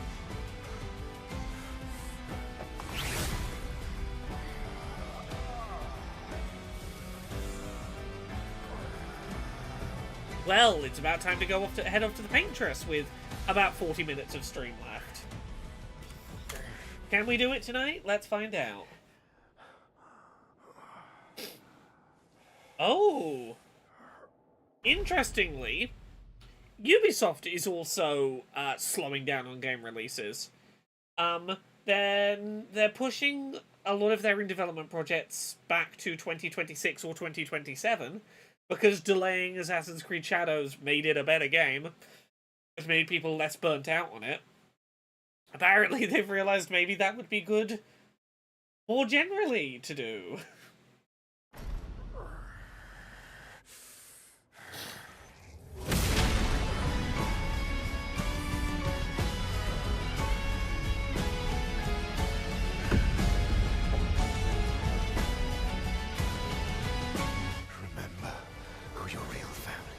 Well, see, that's the thing in East London.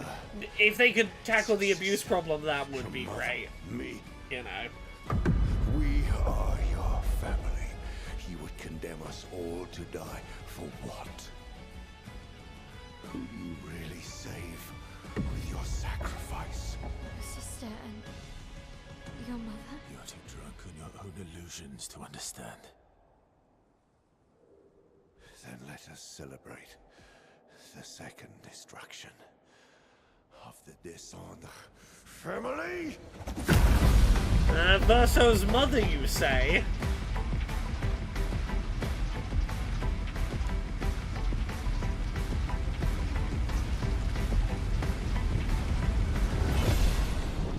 Plot's getting juicy.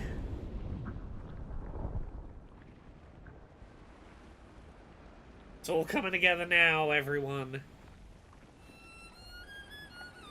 Oh, Descendre family is the family of Ashes. At long last. Well, we knew that Renoir was Verso's father.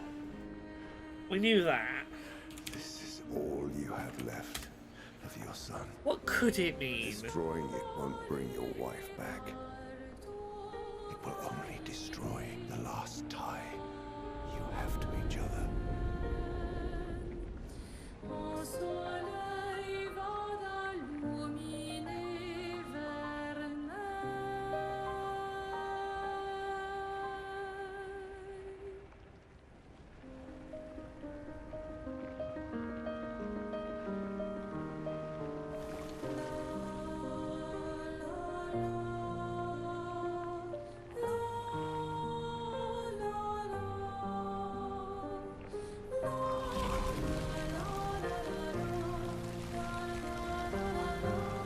I love them too.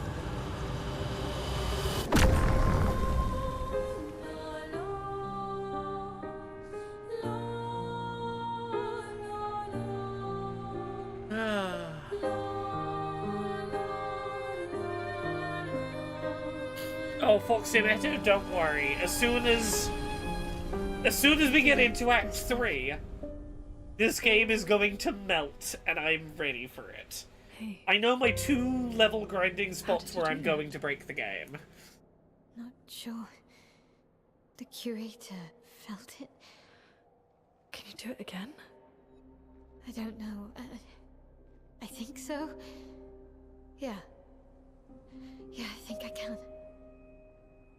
Yeah, what is that? What did Fenrir mean? What is that you did, Things Mael? he said to the curator. I'm not sure.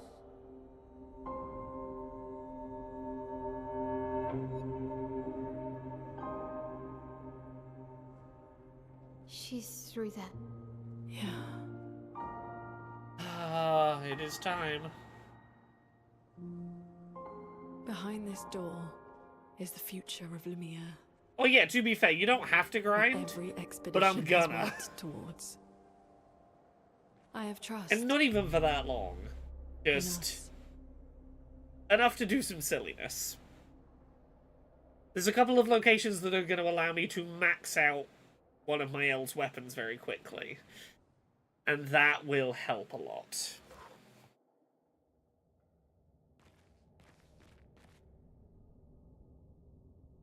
Okay, I want to equip that revive with 100% health once per battle thing, so let's go.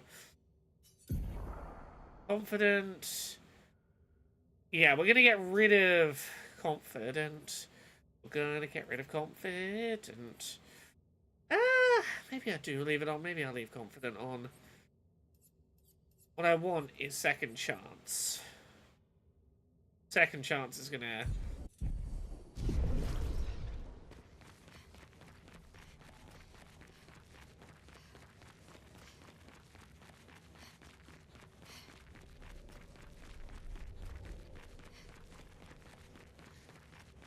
Death Tales, I know of a place where you can buy the tier 3 weapon improvement consumables, but I don't know how helpful a place it will be. Short version, it requires you to gain, the Act 3 optional traversal ability, and go to a high level area. And beat a high-level fight at least once. So I don't know how helpful that will be.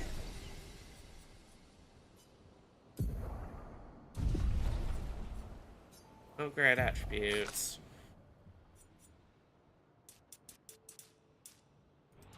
I got Verso's nice suit. What suit did I get for Verso? Let's have a look in a sec.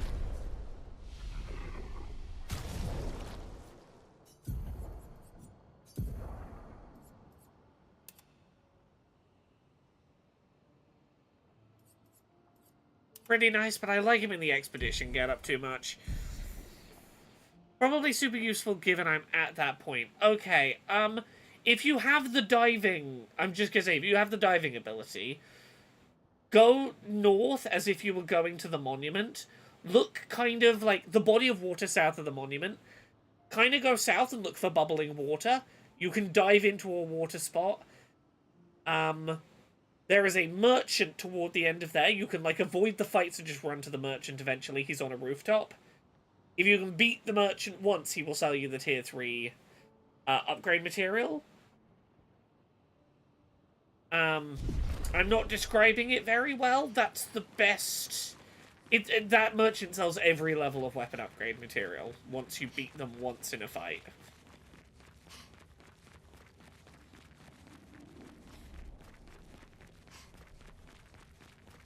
Yeah, it's fucking high level. It's high fucking level. It's the second place I level grinded. It's the place that, like, once I could fight the merchant, that merchant was my level grinding opponent for a while. I just rebattled that merchant for a while to just stuff my pockets full of attribute points so I could get my... Oh, there was a fucking flag here. Well, that was a waste of me running backwards. Someone in chat said to don't forget to save at the save point, and my brain interpreted that as there's no save point forward, go back. Which is not what anyone said. As possible. Once we go up, there's no turning back. Okay. Do we reckon I beat the Paintress tonight on stream? As I say, I can't stream too late into the night tonight just because I've got to be up early. I've got to get my beauty sleep because I'm filming in the morning. I've got an early call time. A vehicle is being sent to pick me up.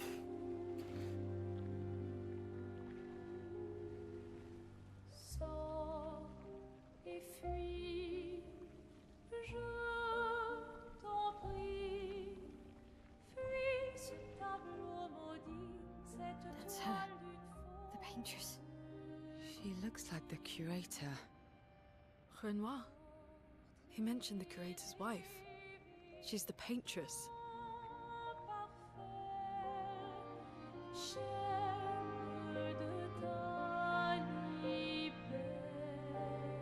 You've Have a good night, Artisynth. come back.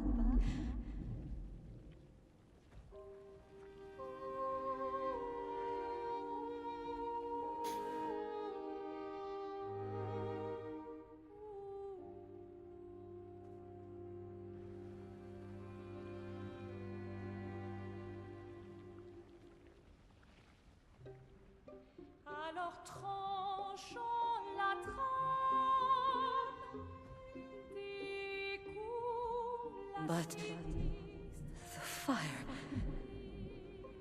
Are you really here?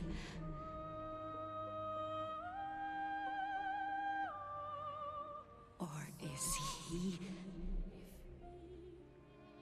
Je t'en prie, fuis ce tableau maudit, cette toile d'une fausse. Oh, is he playing tricks again? Alicia, So many questions. Alicia. Alicia? your face. My face. What about my face?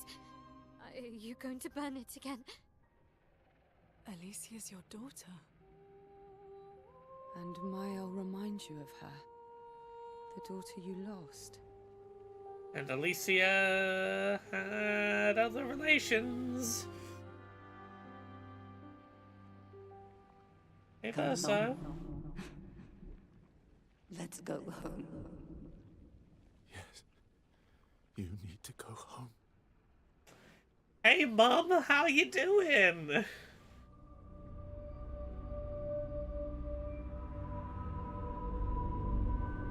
This is another trick. She's not Alicia. You are not my Verso. No. Verso's dead.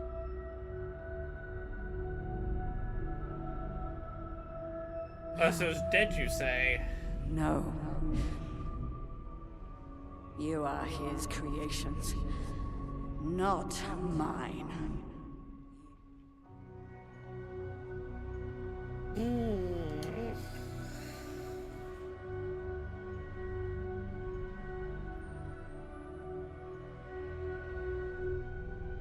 You will not take this canvas from me.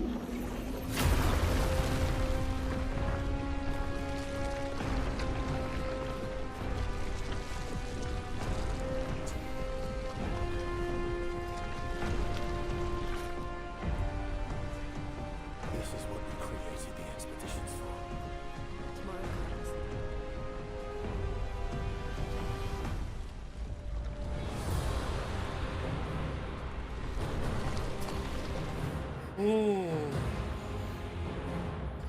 This took me a fair few attempts first time around.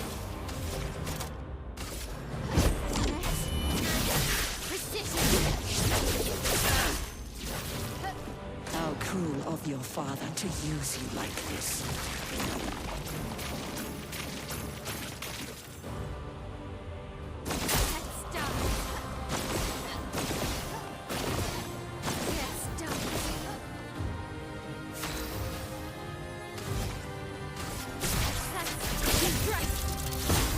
Do you understand what you've done? You killed him! Okay, yeah, I see. Who are you supposed to be? Matter.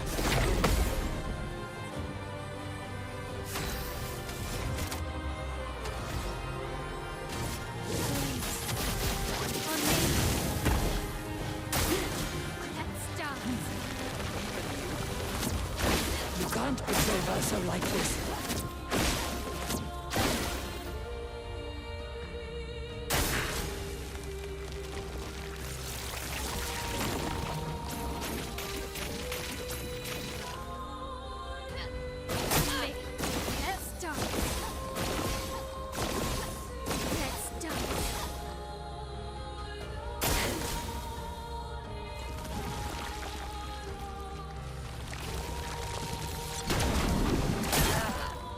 Too early, too early.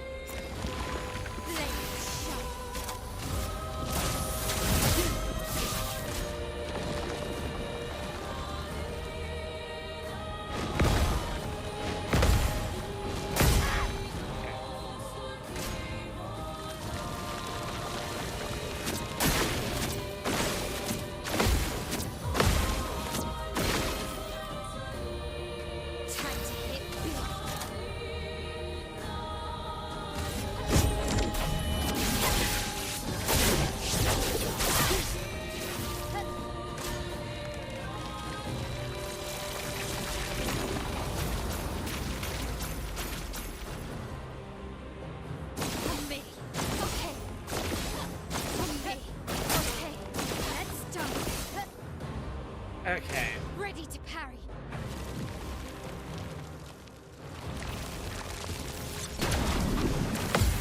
There we go, there we go. Keep it like half speed. Now I can Radiant into Virtuous Strike. You can't escape.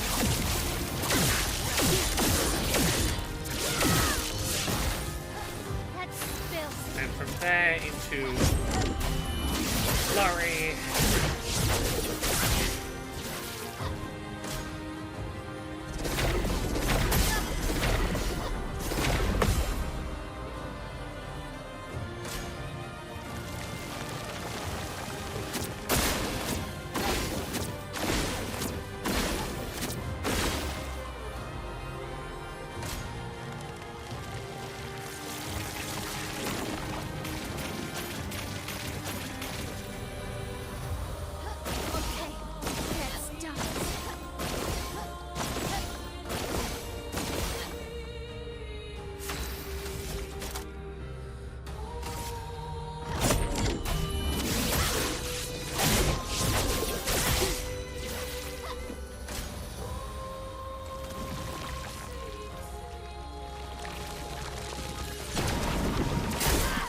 Too late, too late.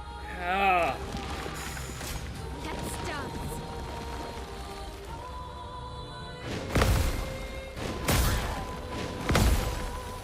2 out of 3 ain't good enough. Okay. Precision. Ready to parry.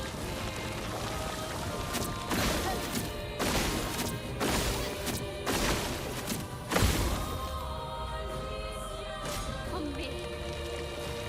Oh, Alicia's name was definitely in the song there.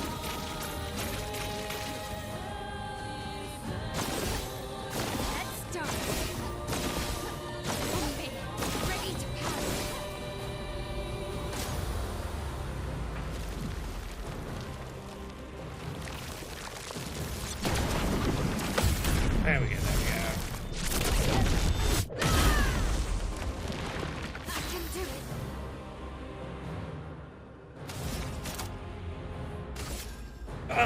it. Let's risk one more virtuose. Then it gets you break.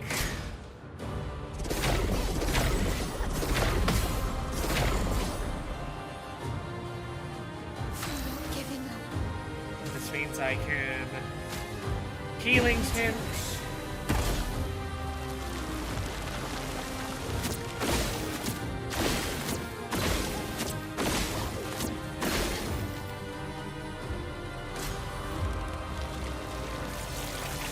Okay, let's try and parry this. No, not this one. That's done. Okay. Me. Ready to parry. Okay. We then radiant into virtuous strike. You can't escape.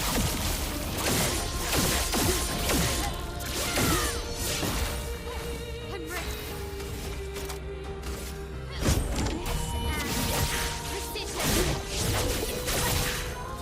Oh, so close. Okay.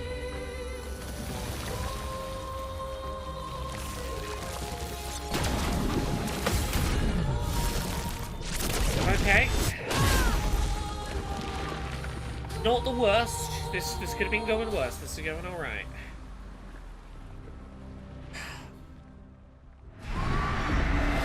Spoiler, she has a second phase, that's why I'm not like, ah, yeah, we did it. she's got a phase too. Like this.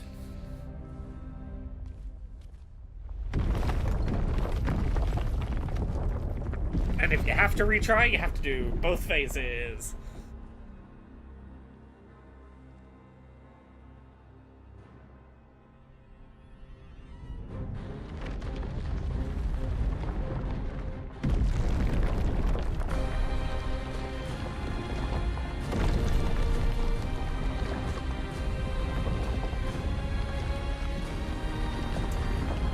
This is where it gets special.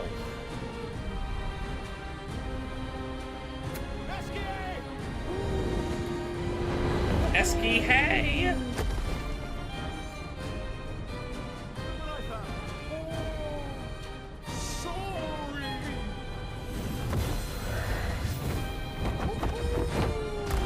I got my best rock.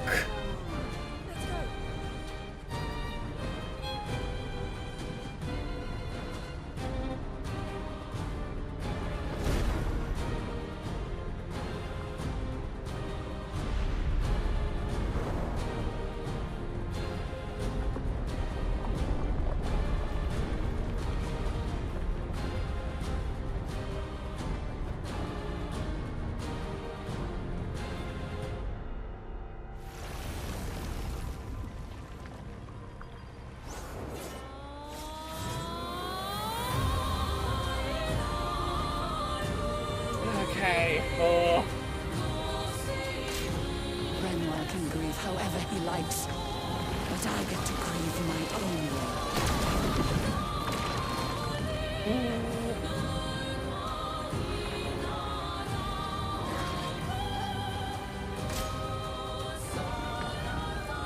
Renoir thinks I would not defend myself if he used your face. How little he understands me.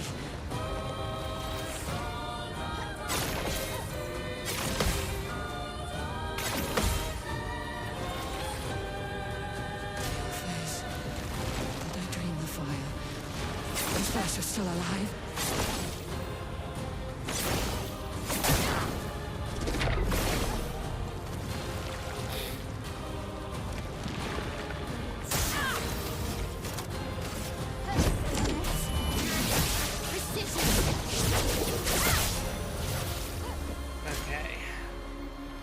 Paint just rips reality apart. I taught him to paint, and he seeks to use my creations against me.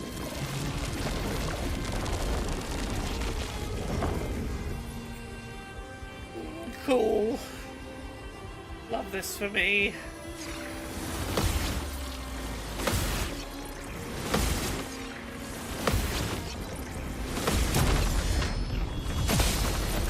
Oh. Foolish child, you defied me, and now he's dead.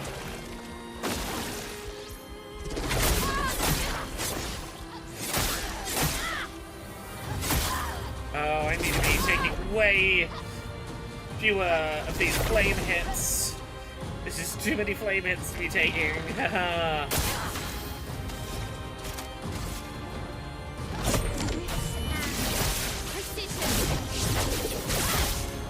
Okay. Ready to parry.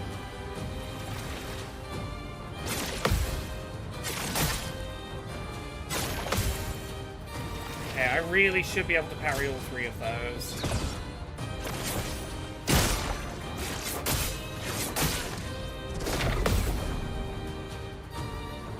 Looking good.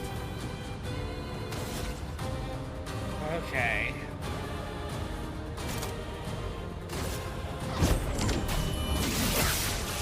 Let's get one more. Let's try it. Let's chance it. Let's dance. Arrogant man. I Oh. taught him to paint. He seeks to use my creations against me.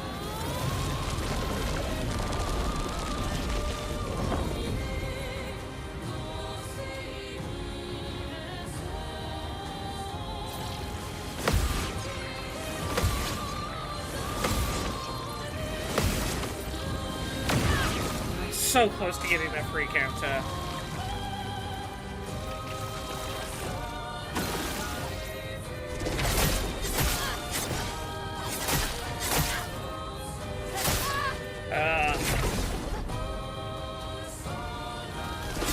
This is the combo I need to get way better at. Okay, come on.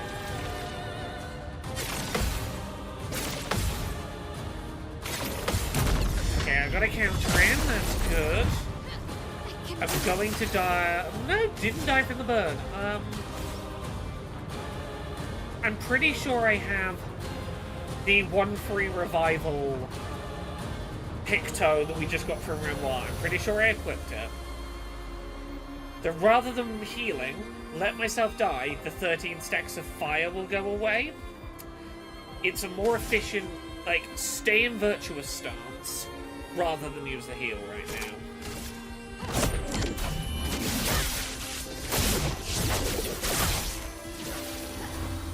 Okay. I'm not crazy. I know exactly what I'm doing.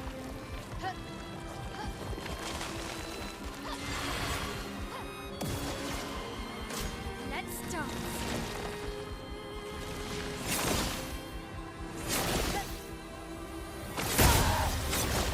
Yeah. We let that go. I'm better.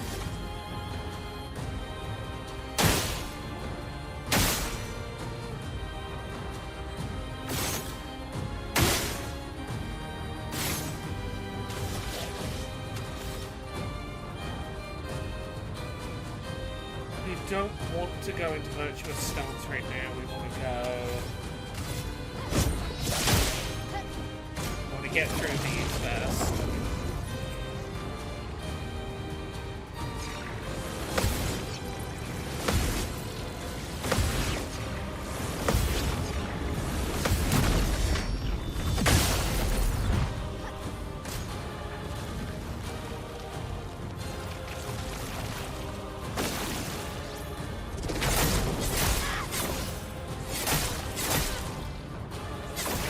Da, da, da, da, da, da, da.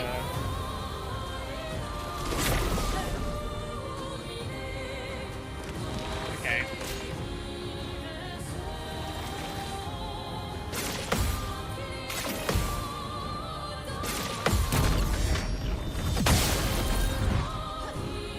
Okay. Oh, I'm gonna die in 5 fucking turns. I forgot that was a mechanic. That's why I heal in the stupid second rather than let the revive do its thing. Okay. What I might need to do is actually go sort out the stats on my backup party rather than just try and solo this with my L. Okay, we're going to Virtuoso Strike. Get rid of the shields.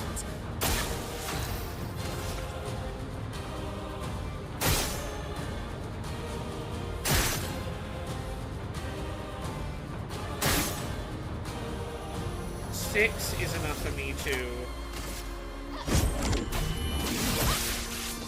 Okay, I need to do as much damage as I can before I lose my L.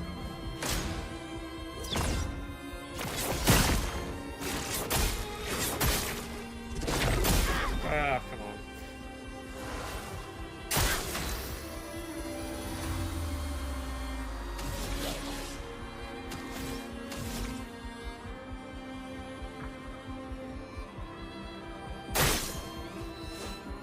This is really unhelpful. Do I Virtuous Strike?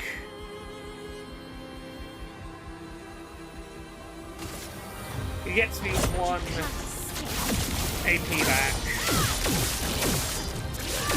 Puts me in Virtuous Stance. My L will die in 6 turns. Oh, my survival counter went back up. That's good. I didn't know it would do that. Do this while we're in Virtuose. She has no shields right now, that's good.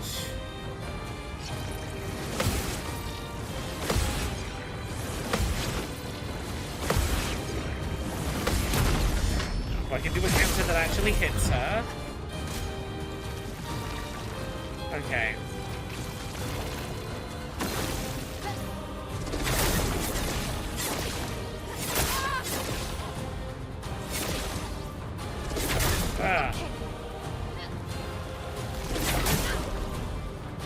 Not great, but I'm alive for longer than I thought I was going to be.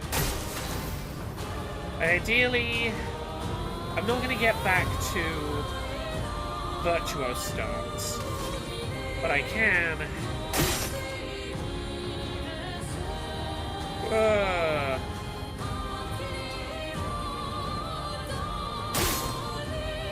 Rule Spider, I don't know if I'll manage it, but honestly, it's looking pretty good for me first trying it on this not New Game Plus run.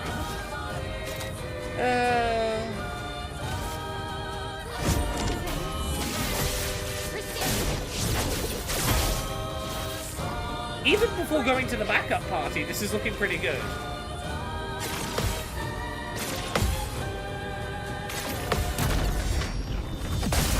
Can I do this with just my L?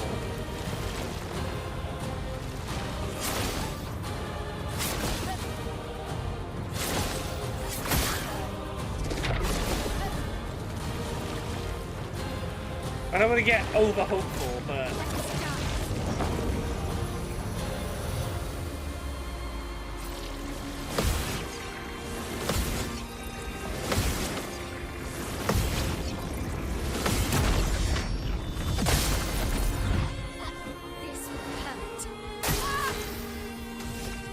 Okay. I have 9, 8, 7, 6.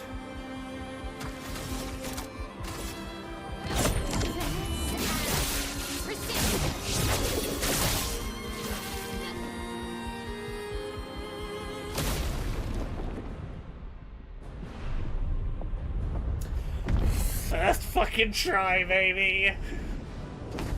Good at games, me.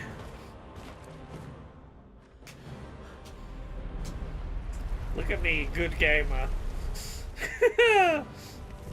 Yeah, even with hitting damage cap, it's a tricky fight.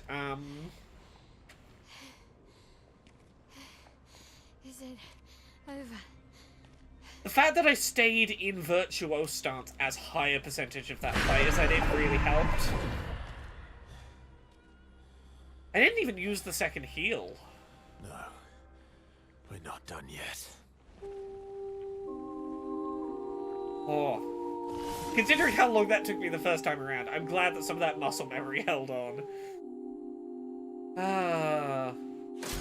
Okay, sorry, I forgot. We have phase 3. I'm not quite done yet. We could still lose. Ignoring the fact I just got a big heal. Don't think too hard about that big heal I just got. Okay. The Paintress protects an Expeditioneer. I think we're probably gonna win phase 3. Paintress, don't you know? You're supposed to injure us, not help us. Helping us, giving us shields and health, isn't gonna help you win the fight. I say, mildly emotionally devastated by the situation.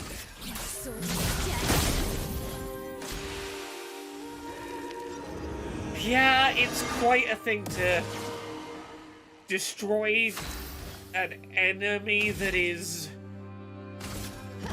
healing you while you do it. Let's dance. That is so clearly defeated.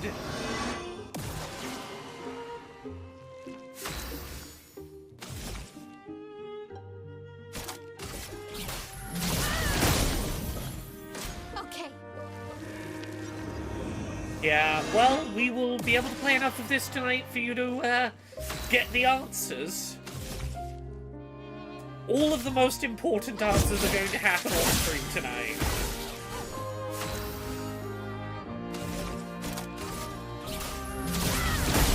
Be prepared for plot. There we go, painted power. Damage can now exceed 9999. We have broken the damage cap, meaning there is no limit anymore to how powerful a single hit can be. Which is where this game is going to get broken. But that's for... I say Friday stream. We might not be streaming on Friday. It might be Mondays. Apologies if there's no Friday stream this week. Short version. Steph's coming to hang out with me for a couple of days. And I might just take Friday off and not stream to hang out and watch some bad horror movies with Steph. So, you know. We've broken the game. We're about to break the game, but the game is also about to break us, an eye for an eye. It takes game designer balls to serve you such an end to a boss fight. Mad respect to the team who dared to say, no, we live in it. Yes, you will be this mean to our players. Yeah. Several cutscenes will play in sequence, yes. But content, I know. I might have an extra bit of content for you this week. There might be like a 20-minute long Metroid Prime 4 video. I might find time for this week. But... you know, I might just hang out with my friend for a few days.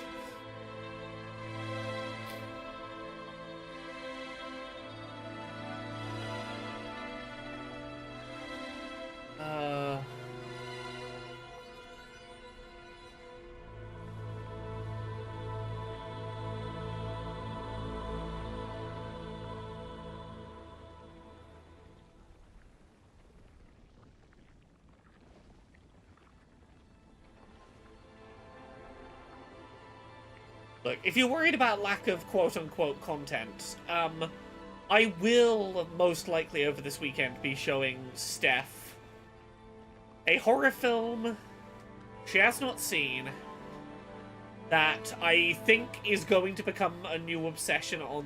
could well become a new obsession on the level of, like, Puppet Master, for example. I'm working Steph toward a movie called Cube Zero. Cube Zero is fucking bonkers. Alicia.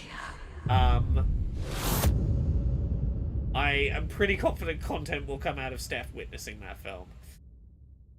Anyway, yeah, Alicia, huh?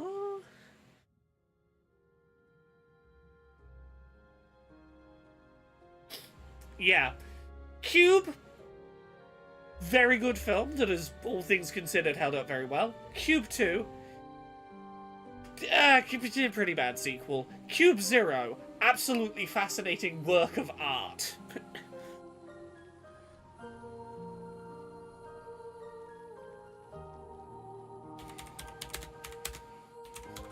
Can I find a picture? Can I find a picture of the villain from Cube Zero?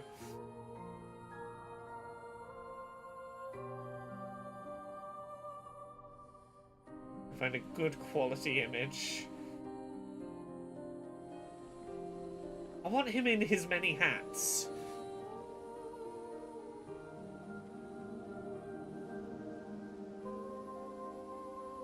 Well, there we go. The number is gone. It's over. An end to the gommage. She's gone. She's gone. Okay, Terra, if you've seen Cube, look, Cube 2 Hypercube it's stupid fun, but it's not the one that I think is an art masterpiece. Yeah, for anyone who's seen Cube but not Cube Zero, Cube Zero is not about the story of people in the cube.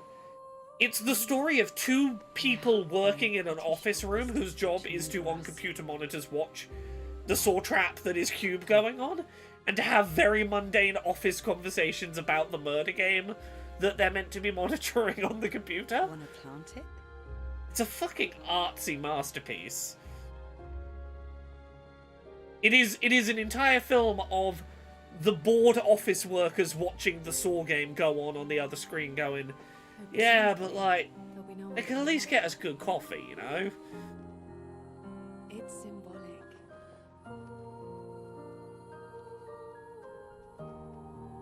It is symbolic. Go on, Mael, you have.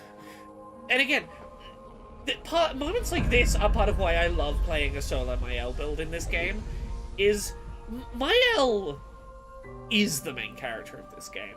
Like, the perspective characters might be Gustav and Verso. Mael is the main character of this game. The game kind of knows it. And, well, we'll see where that's going to go any minute now as well, but I play her as a main character in the game, thankfully is in line with that. Yeah.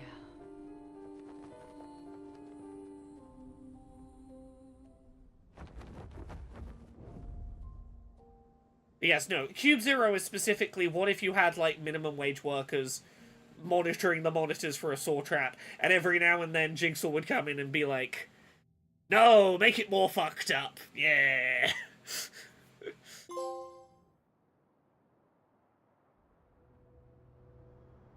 Well,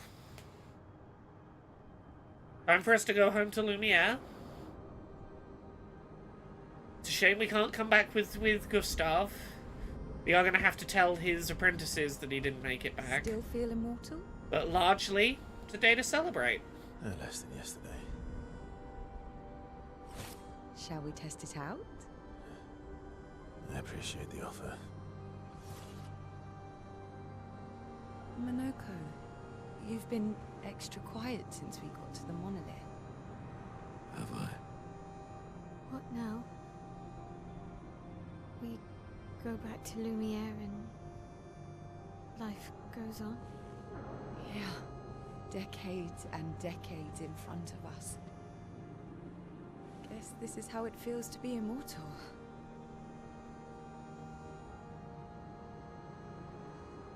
What do we do now? Living to maybe 60 or 70 might as well be immortal The now. expedition might be over, but we're not done yet. Society is going to need re-putting together. So many questions left to answer. There's going to need to be more expeditions to understand what the fuck happened to the world and if it can be put back together. You know?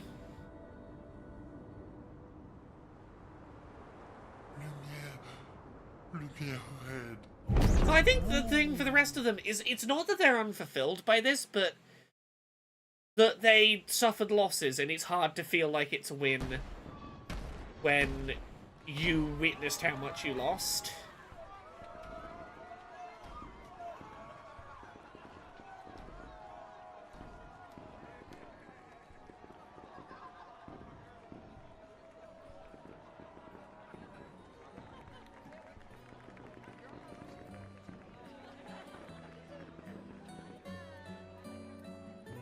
Yeah, Verso we'll talk about separately, you know, but...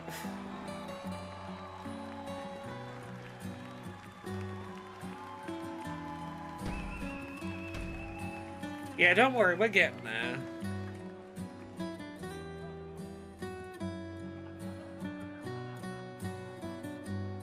Mael feels something is off, and Lune is more interested in still learning the history of the world. Yeah, I think both of those are fair assessments. Well, Mael, part of it might be that she feels something's off. I think a big part of it is she knows she's gonna have to come back and like tell Gustav's, apprentices that he's dead. She's gonna come home and not go back to not having a family. She's just lost the only family she had. Like, Mael has more sorrow to her return than most. But also, yeah. Well, this is it as well, yeah.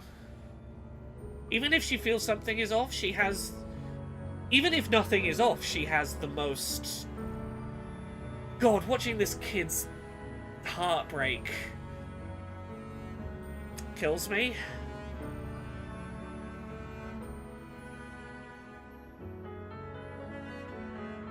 Hey. He didn't get to come home. But he did fill the diary out for you when we kept it going. Even after he was gone. You will get to read the journal of the expedition that saved the world.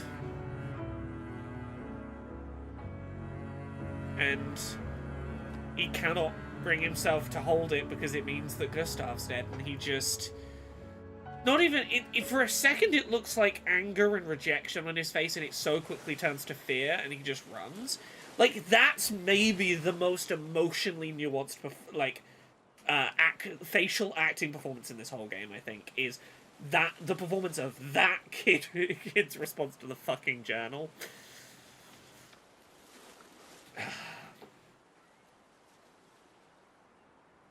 That kid is the one that breaks me here.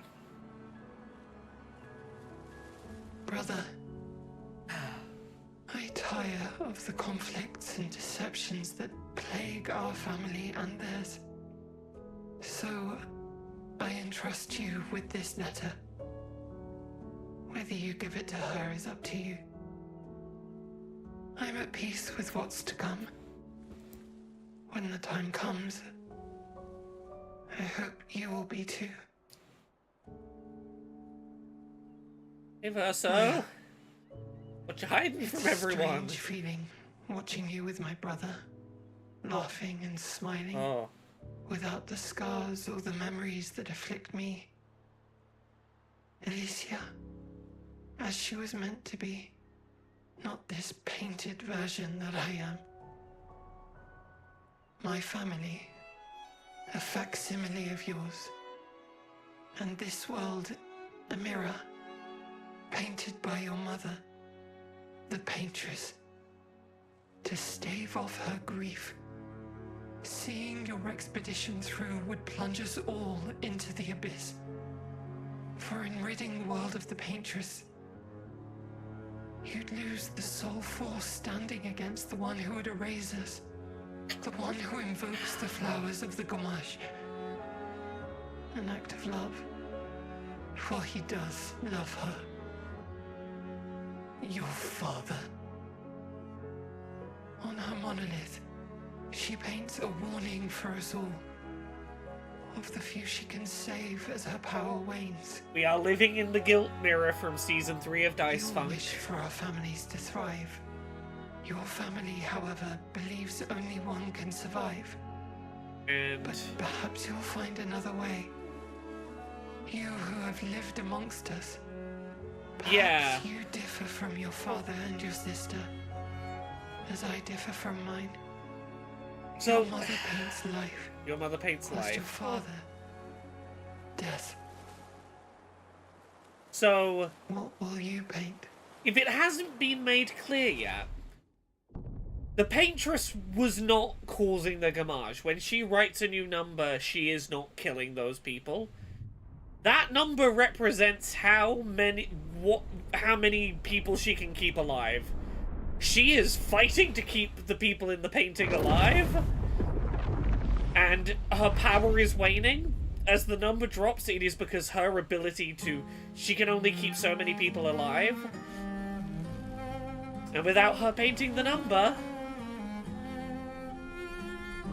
the one trying to destroy the painting is able to do so unopposed. Verso was not fighting to save the people in the painting.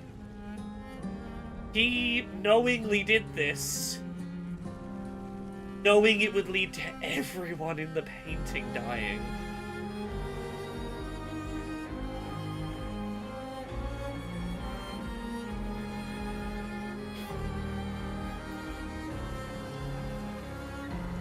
all of you who thought you were fighting to save the world, you were on your journey with someone who knew and did not tell you that the fight you were fighting was going to kill you all.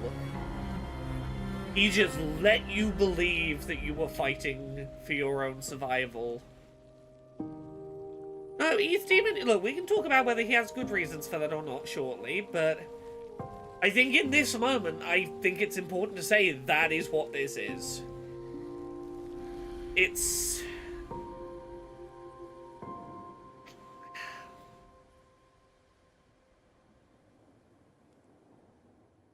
Verso has decided this painting needs destroying, and he is willing to lie to the whole party to get them to help him do it. Look, I think there are interesting reasons why Verso does it. Whether they're good or bad, I think is like a whole conversation.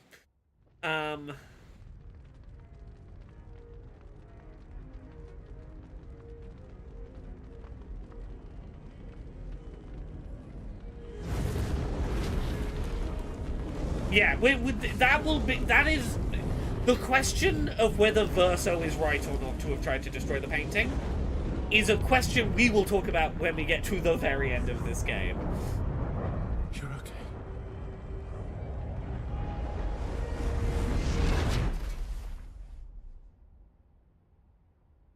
Yeah, no, 1,000,000%. He does not see the people he traveled with as lives worthy... lives that are as worthy of saving as the Paintress. I'm getting ahead of myself slightly. The one life he wants to protect in this. NK Man, the very end of this game is where my biggest issue with it lies, and we'll talk about it when we get there. Alicia? There's one line of dialogue from Mael at the end I do not like. But we'll get there. Good, you're awake. Come downstairs.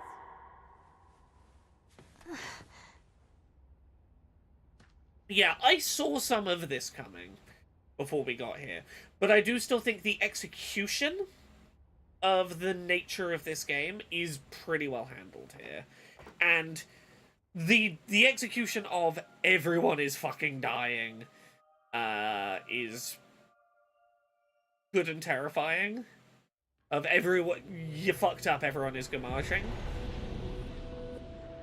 So, hey, you know when we first found Mael in the game and she was in a big manor house that,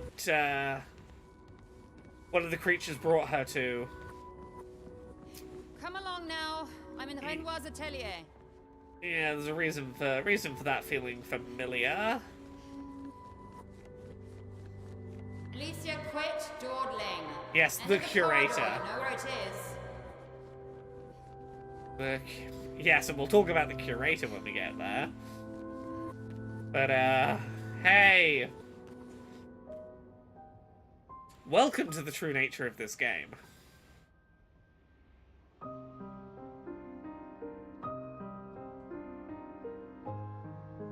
Clair is our character.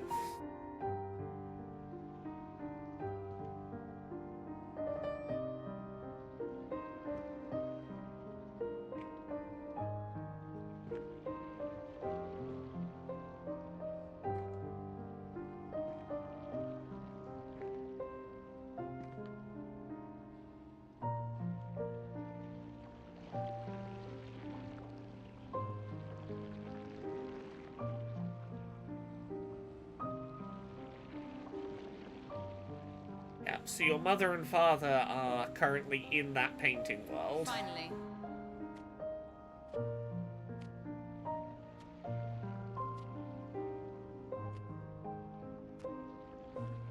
Our little shadow is awake.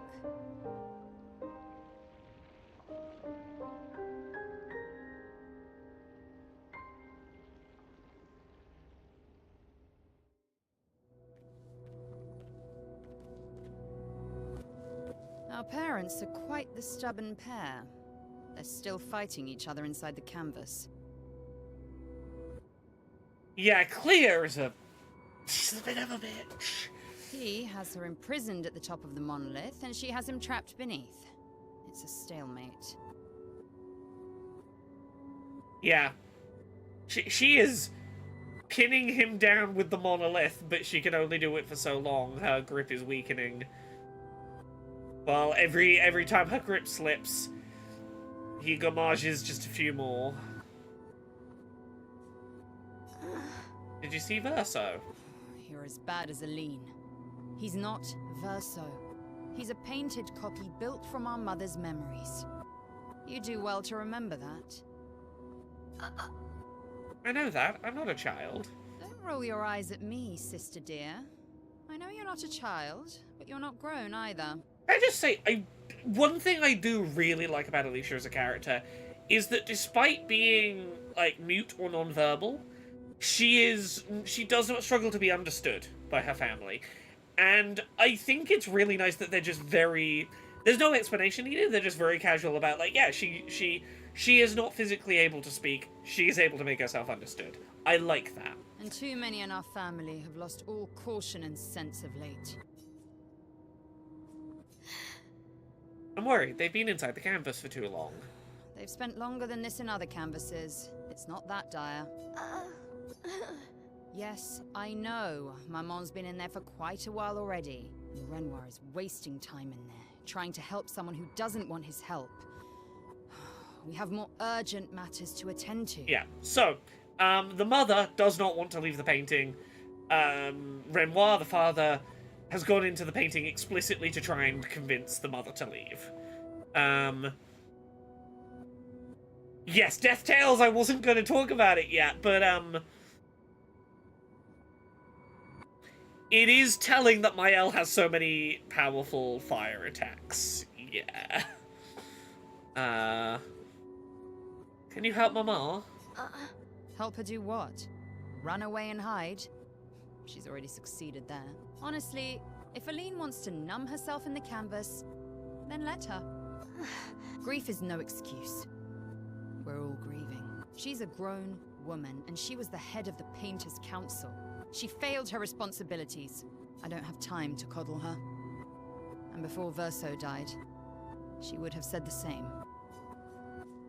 I already have. Aline is more skilled than Renoir, but I've tipped the scales in his favor. I have my pets in place. She who controls chroma controls the canvas. I can't take her chroma, but I can keep it from returning to her. Welcome! Hi, Raiders! Hello, I'm Laura. I'm a variety streamer here on Twitch.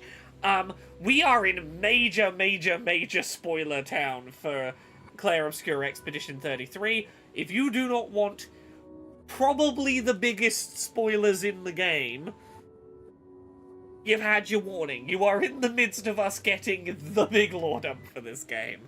So, there's your warning. 3, 2, 1, we continue with spoilers. Yes, it's enough.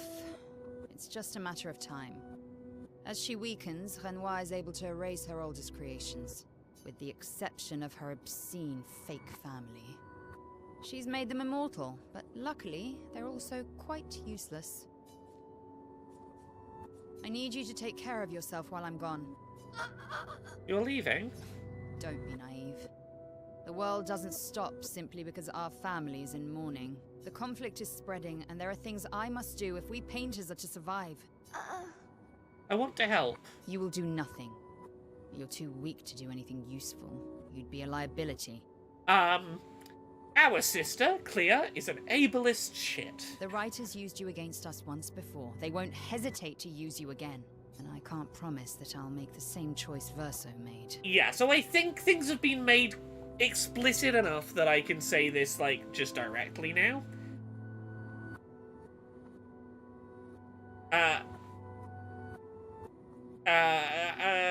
Verso traded his life for yours. Yeah, well, sorry, yes, we'll give it 1 second. Love and hate him for that. Yeah.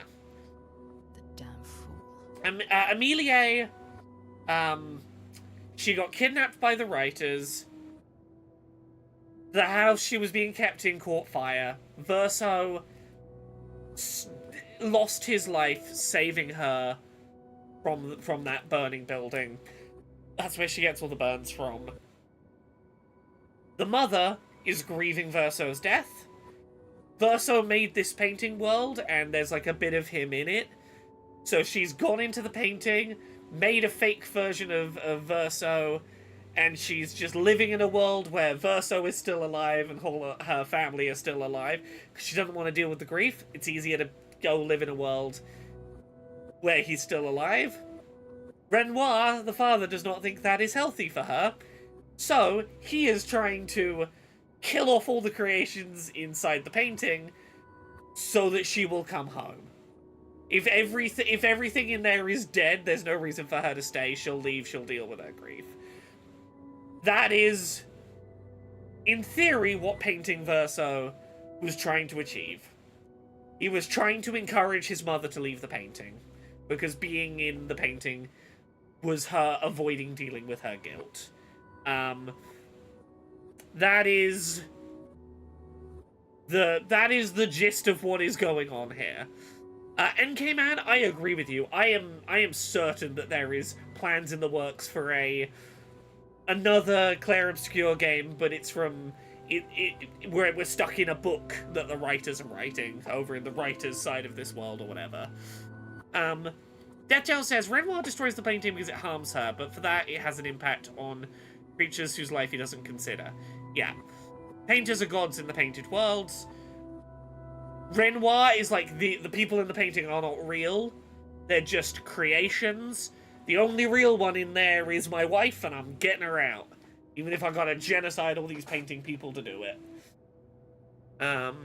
Quick thing. Auguste Renoir, actual French painter, was indeed married to another painter, Aline Cherigot. Certain things happened in Aline's family. She was way more talented than Auguste. What happened to real-life Aline made her spiral more than a bit. It's uncanny how they managed to both create a whole new story while still relying on actual painter's couple story. Interesting. If you really want to be useful, then enter the canvas and help Renoir. I need him back here sooner rather than later. I'll fight this war alone if I have to, but I'd really rather not. Can you handle that? Shh, Clair, you're a bitch. Lest you forget, the only reason those two are in there is because your naivety cost Verso his life. Fuck her! Good. Go to the canvas when you're ready, and repaint your throat when you're in there, before you completely forget how to have a conversation. Ableist piece of shit. Ableist piece of shit.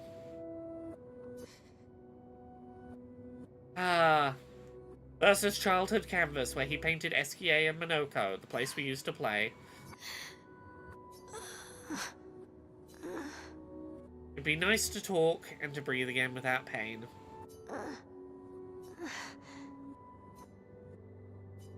Let's enter the canvas.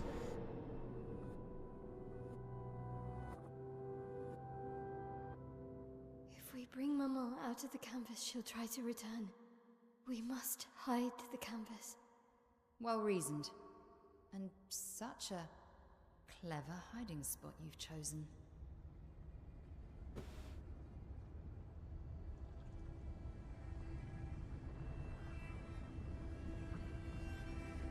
Once we get through all these cutscenes, I do need to go to bed.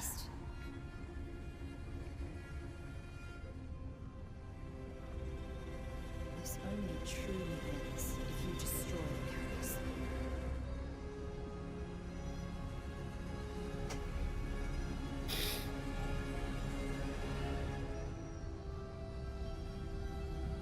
And that means stopping the final sliver of Verso's soul from painting.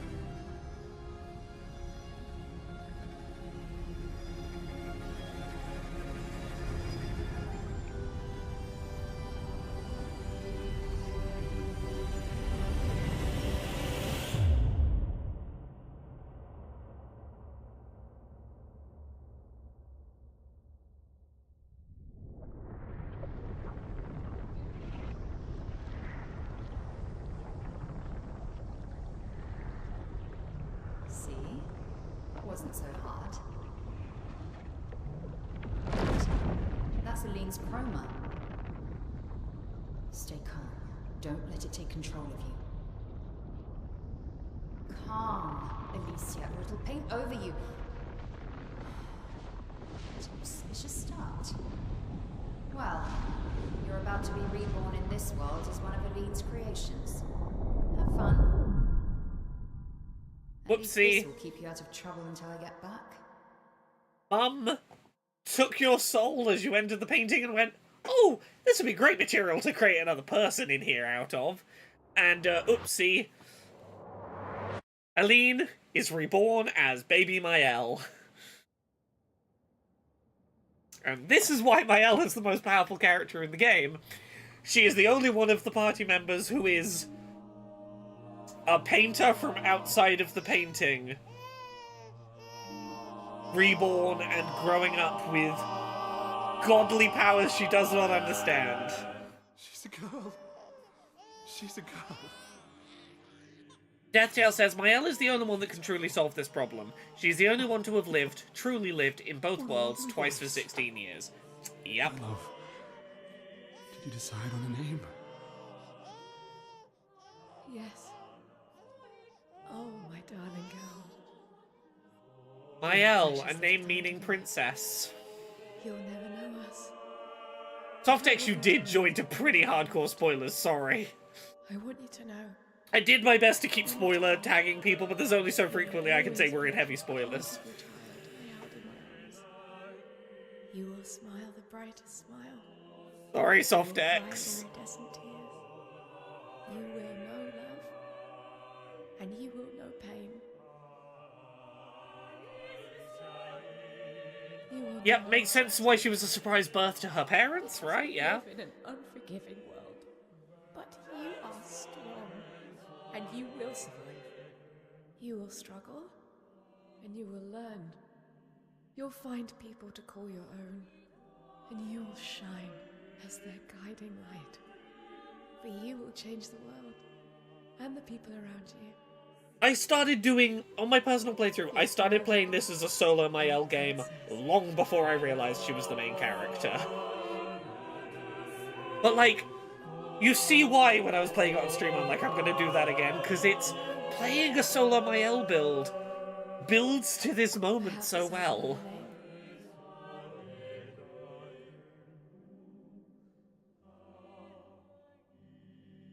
And her name will be... Softex, this is not the literal end. This is the end of Act 2, start of Act 3. This is, okay, we're revealing the nature of things. Now to go into the big, into the finale act of the game. Yeah, this is it. This is Act 3 of the 3-act narrative structure. Softex, thank you very much for the gift sub.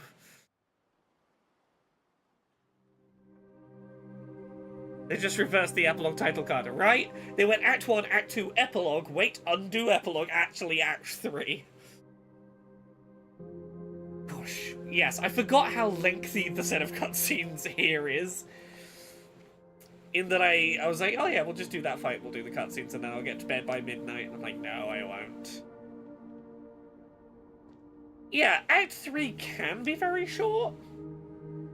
I'm gonna do some stuff off stream probably before we do Act 3. We progress Act 3, but there's side content and stuff to do. There's some stuff we're definitely gonna do on stream. Alicia. Oh yeah, Softex, run! You're about to get even more spoilers. Run! Run! Run before it gets worse. But I'm not really Verso, and you're not really Mael, are you? You're not Verso, no. Oh, Rule Spider? Steph was entirely wowed. There was no miffed to it. Steph was like, nope, didn't see any of it coming, completely caught off guard, thought it was handled amazingly. Steph had nothing but good things to say about the Act 2 to Act 3 transition. You look and sound just like him, but you're you. I'm still Mael, though.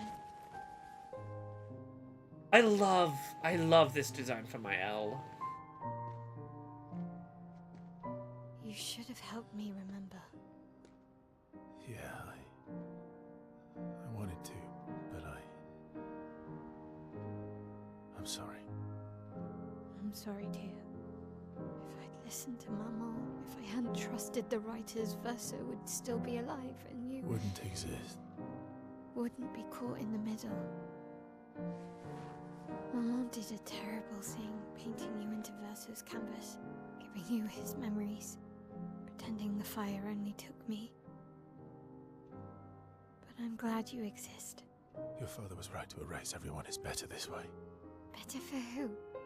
Verso would never have wanted his canvas gone. He loved Esquier and his gestrels and grandes. It was killing our mother. Staying here so long in a make-believe world with her make-believe family. It's not make-believe. It's not. You're not to me.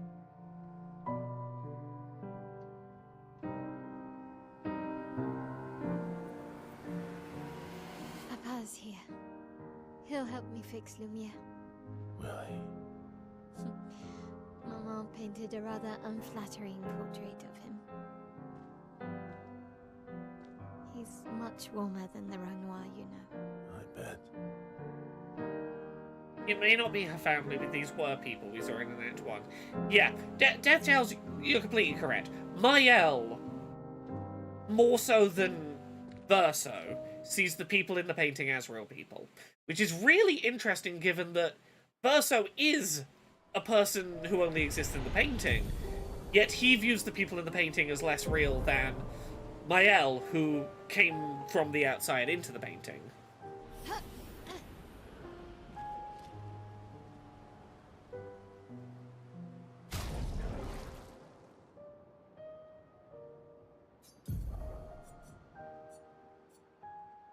Okay, let's remove anti-charm and put on Painted Power.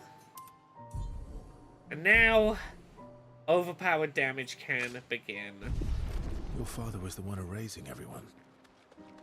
Why would he help repaint everything? I hid the canvas before I entered, so Maman can't come back again. There's no need to erase the canvas anymore. He'll want you to go home.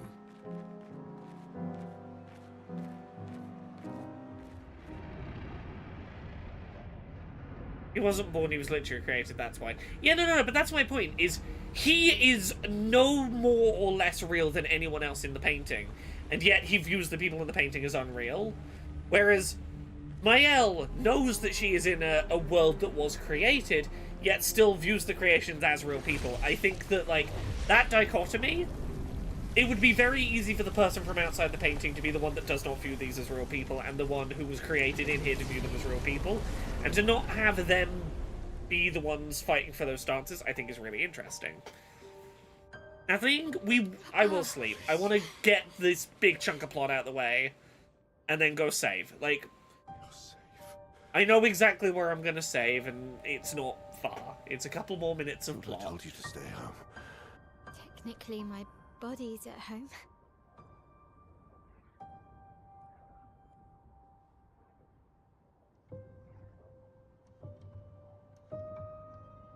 Some of Eileen's finest work. I regret that it caused you so much pain.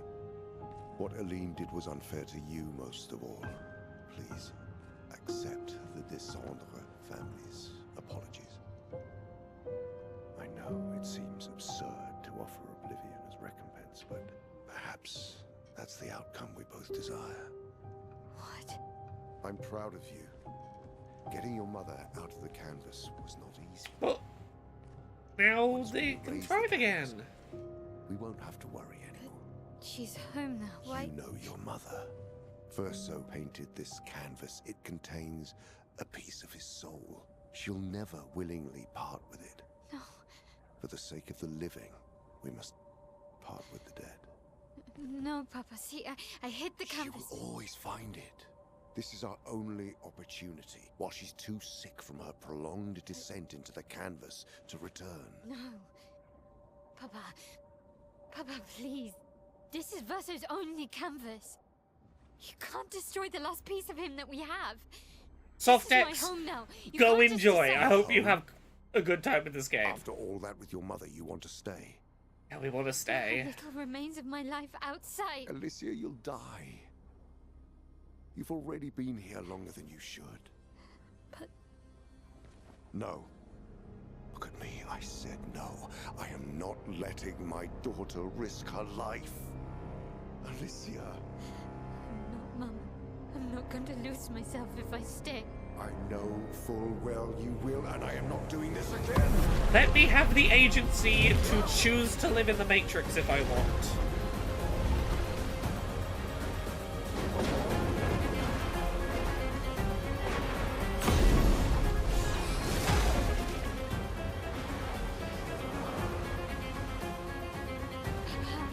What are you... It's time to go home.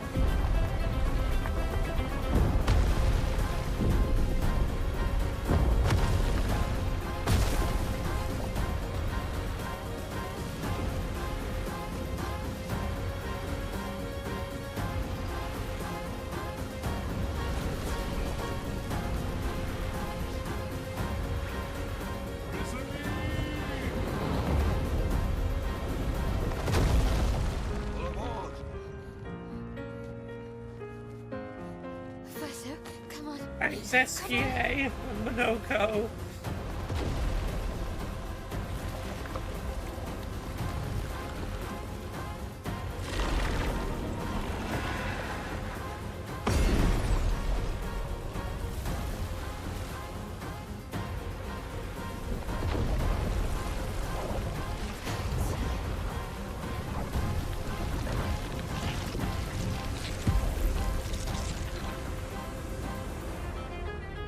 Well, I mean, tell us a Lankil. We've been playing for like, I would guess somewhere 15 to 18 hours out of what's like a 30-hour game.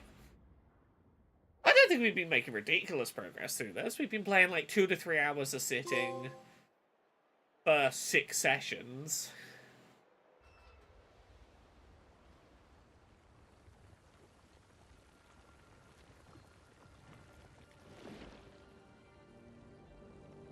Okay, Jane's still up, so I'll be going to bed at the same time as Jane. That's all good.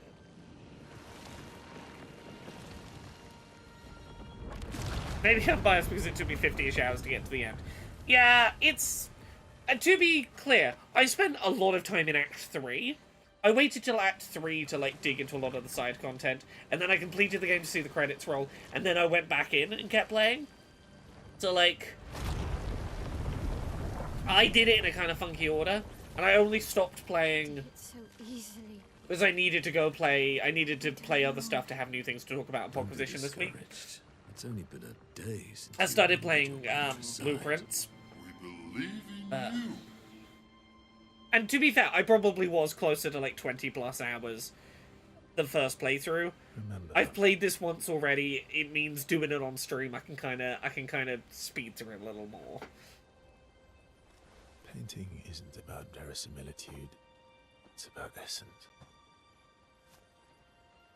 Yeah, Tara says, I would agree with Renoir and Verso if the painted world didn't have real people in it. That's what makes this really interesting. Yeah, the first 2/3 of this game, the first 2 acts of this game, do a fantastic job of going, there is no doubt in your mind that these are real people with real lives, real joy, real love for each other, real grief, real stories.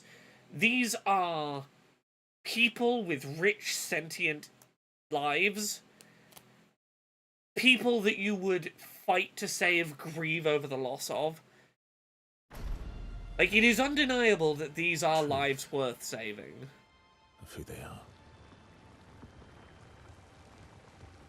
Yeah, East Demon... The Axons, right? Yeah, we will... She who I'm trying to be vague until we get to the end of Act 3. Truth with lies. They're the essence of your mother. Like, there is so much about this game that, like, I don't want to get into until we get there. I've had some very interesting spoilery conversations with people about this game. But the fact that it's so hard to be cut and dry about this is why I find the narrative so interesting. There we go. Mael has painted back into the canvas. Ciel and Lune.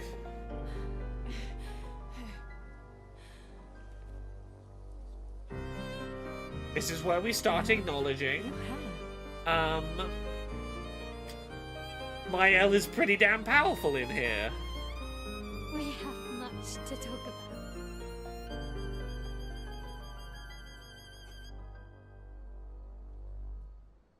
So you were her daughter?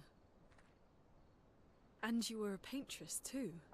So cool, right? And you knew this whole time! Deserved you fury. Coward! You betrayed us! We trusted you. You can bring them back too. Yeah? Everyone we've lost. Yeah, but I need chroma and Papa controls all the chroma in the canvas. Yeah, CL's suddenly having the moment of, you can bring back my dead husband? No. Maybe? And Not baby? The expeditioners. The ones killed by Nevrons. Gustav noticed their chroma remains in their bodies. They never dissipated, like the Gamage. It's old chroma and not pure. It won't be like bringing the two of you back, but we could use it in other ways.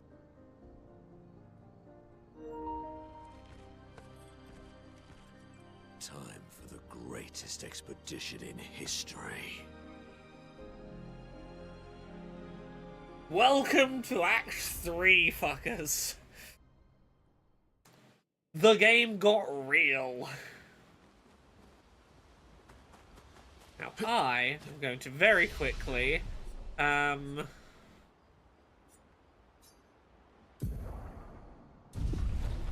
I'm going to see, can I now... Oh, the top row of skills has been unlocked. This is where we start getting broken with Mael. Here are some fun abilities for Mael. Phantom Strike. This is her big attack every enemy, like all of the enemies at once with big damage attack. We're gonna get that. We're gonna put it over here, on this. Then we're gonna unlock Stendhal. This is the single target high damaging move. So strong, it's the only move in the game that the developers nerfed. It's had a 70% damage reduction, and it's still the move I use to do 12 million damage in a single hit. Stendhal, pretty fucking broken. Last chance, reduce your health to 1, but refill all of your AP. If you can get your, if you can get everything, if you can get it so that you're taking multiple turns in a row, either by getting the cheetah picto or getting your agility fast enough, take your health down to 1, have a bunch of pictos that give you damage buffs when your health is low, put you in virtuose stance with full AP, so that you can do Stendhal, murder something in a single hit. Yes, it's also named after a writer, yes. So, we're starting to put the pieces of this together. This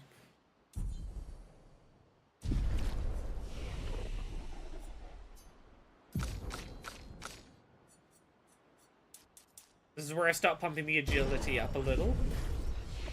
Right, we are going to leave this here, and we'll come back on maybe Friday, probably Monday, to talk to a bunch of characters who were pretty pissed off with us.